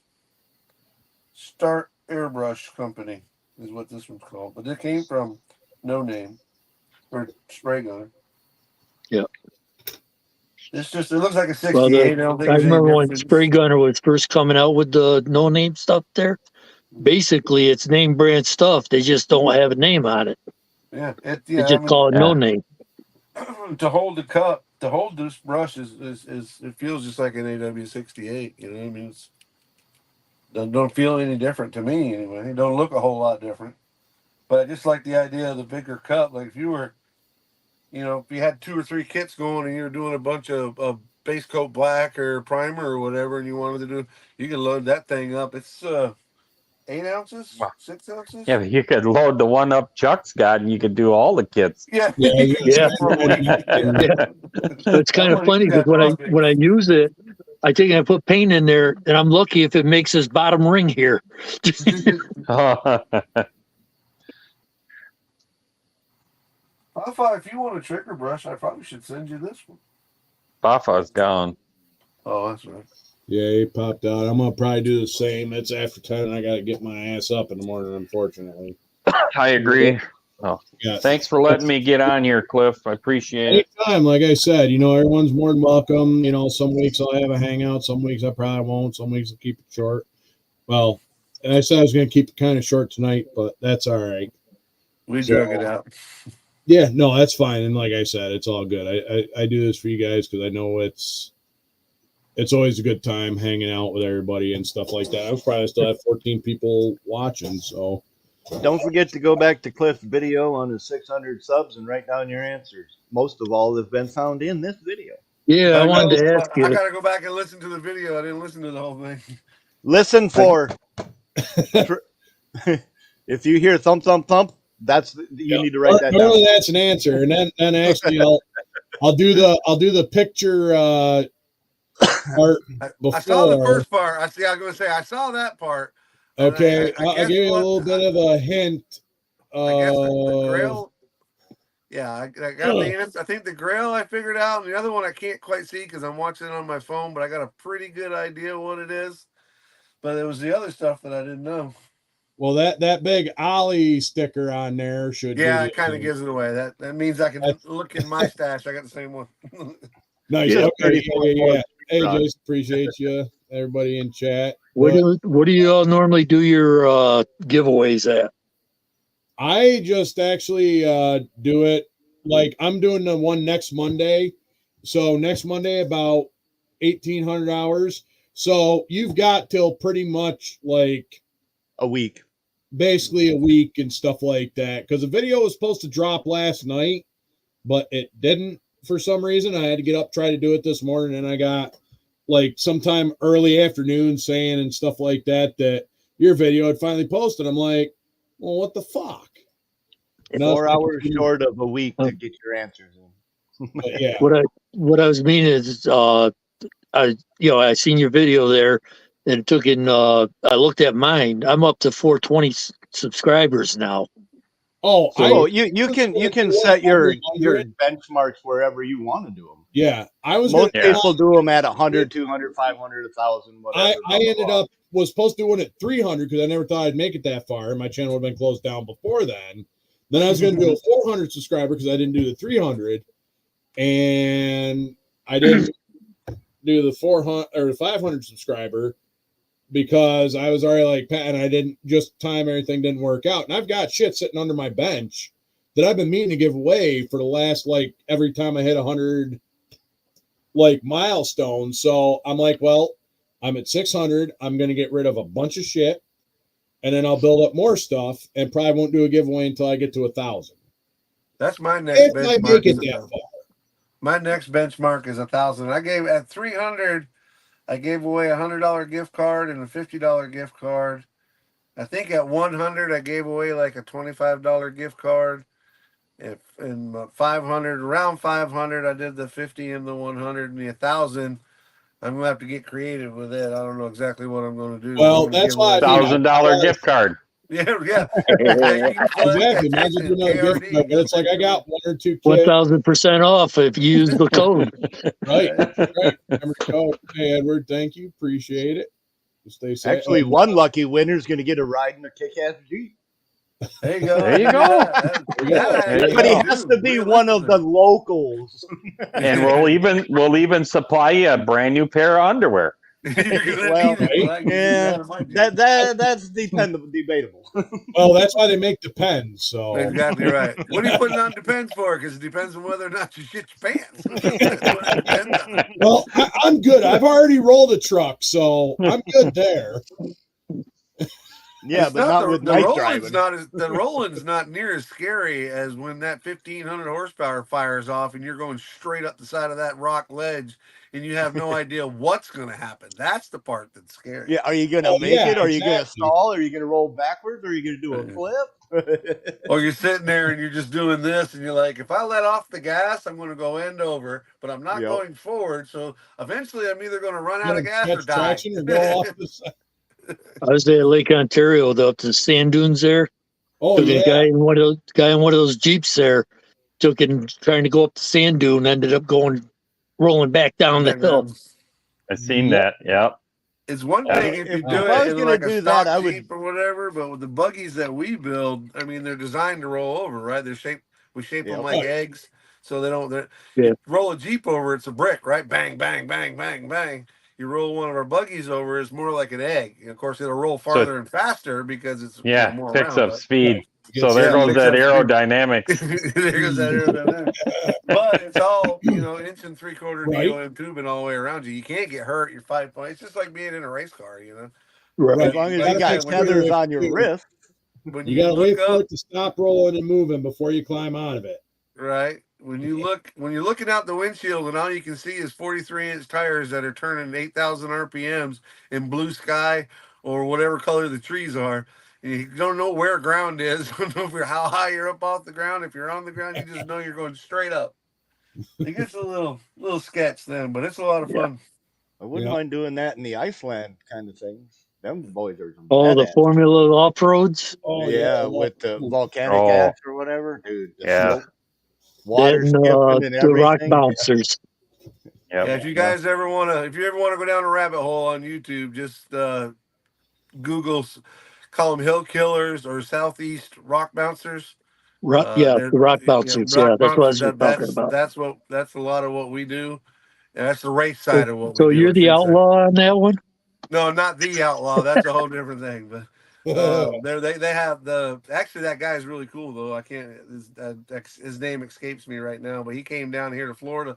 Everybody thought Florida's all flat ground. Well, we got these old phosphate mines that are very similar to what they got up there, right? Straight up and down, loose material. And we had a really good time when we brought them down. I say we brought them down. They came down on their own from Tennessee. That's mostly where they live is Eastern Right. Tennessee, Alabama, North Carolina. Um, and they came down here and had a really, really good time with it. Then they shut the mine down to where we couldn't get in there anymore and ruined it. But if you like I said, you can chase the rabbit hole pretty quick. Tim Cameron is probably the king of it, and his stuff is he builds and his own stuff, and it's pretty freaking amazing.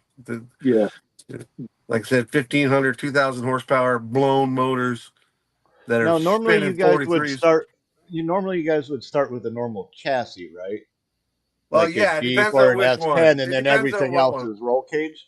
Well, yes, that's Well, a lot of some of what the we rock do. bouncers, there's nothing stock Yeah, on them. no, They're no, all the sure enough. jig made. Again, just like a race car, the actual competition buggies are just that. They're not based off anything. Full tube chassis. Right, right. They don't even have skin. Ground up. Most But of them don't even have I skins was on them. thinking more along the lines of the lower class. Yeah, Not the like the full on one that I outlaws. built that Jason has seen and watched videos of, the one that we built at the shop. That is a CJ7 based rig that we Right, did leave the frame, and for the most part, the tub is factory. We lengthened it, and of yeah, course, we four linked it and all that. But that one's one that that's not a competition buggy. It does competition stuff, but it doesn't have the big motor. It's right. just got a throttle body, small block in it. It's really nothing. And he could drive it on the street if he wanted to. If you wanted to, yeah, you could Right. drive it on Yeah. the street. It does Well, have a see, tag on it. the reason I was asking, because if I was to build something like an off road buggy like that, is there a set chassis most people would go to, like an S10 or a Jeep or something of that Yeah, nature? Jeep's usually the go-to chassis because there's so little that's hanging off of them, especially like the Right, older CJ stuff, right, and they're built pretty solid. So you can build. It gives you a solid foundation to build off, but it also has a lot to do with what rig you choose. You certainly, right. if you're going to build an S10, you certainly wouldn't start with a Jeep frame. You would start with something that would fit the S10 a little better, right? So you're not Well, I'm having not to talking about the body wise. The body would be irrelevant. It's just flat paneled in between the gussets. But I wanted to know if I were to build one from scratch to fuck around with my parts bin, would a Jeep framework, All or right, Buds, you know, is there appreciate anything ya. other than a Jeep or S10 Thank that you people for have used? No, I mean, like I said, you could build it based hanging out. off any chassis you wanted to. If you're especially if you're scratch building one out of styrene. But I thought you again, were it's like sleeping there a minute ago, Cliff. the same concept as was starting like the to, then old I just school decided monster to trucks. pick up this Hemi engine, this Hellcat engine, and I was like, you know, I should probably not try to run this fucking belt and stuff like that. So I'll just leave it there. I'll deal with it tomorrow or something, or whenever I get around to it. But anyway. But anyway, probably the quickest answer is builder's choice. I mean, I would choose a Jeep chassis, but you can build off anything you really want to, especially if you're doing it, you know, a scale version. You can build it off anything you want. Just think about like what the original monster trucks were like, where they built off of the frame, and what the monster trucks are like now. That's really the evolution. There's a big difference between what they were and what they are now. So they're full tube chassis now. Yeah, full tube chassis and shit like that. So anyway, Look up the southeast bouncers or southeast rock bouncers. Either one, Southeast Rock Bouncers, or if you just go to YouTube. Kevin Smith, you have a good night. We'll see Tim ya, Cameron. and That'll get you. That'll get the wheels started for you. But yeah, Rock Bouncers or Hill Killers, it's the same thing. Just put Southeast, that way it'll bring you down to what exactly what I'm talking general about. area. Yeah. Is what we have down here. You know, that's the big argument: is the Southeast better than like Moab? Well, Moab's loaded with traction because the rocks out there are sandstone, so they can go straight up like this and never spin a wheel. Well, they got a place out there they call Slick Rock, and it's funny because a friend of mine was doing an interview one time on national television and said they got Slick Rock out there, but we got Snot Rock here in the Southeast. So it's the same red thing as what clay you and guys then the deal with up rocks. there, just wet, nasty moss, leaves, and rock. You know, so it's not at all unlike upstate New York, Vermont, New Hampshire, just a lot hotter. But you can definitely go down a rabbit hole when you start looking at that stuff. Definitely going to check it out. But check it out, guys. We'll see you guys all later. I appreciate y'all. Thank you for coming in. Gunther's in here rubbing my cage now, so about time to him out. Thanks for having us, Sarge. All right. Thanks for hosting, man. Have a good one, y'all. Night. See y'all, everybody. Thank you. And we'll get together, do this again next month on a Tuesday. And then, next week will be regularly scheduled program, and like that discount code, King Bob free. Hell yeah. So anyway, hopefully your show was good, or your meeting was good. I'm gonna cash it out and call it a night. And thank y'all. This is Sarge. I'm out. Take care.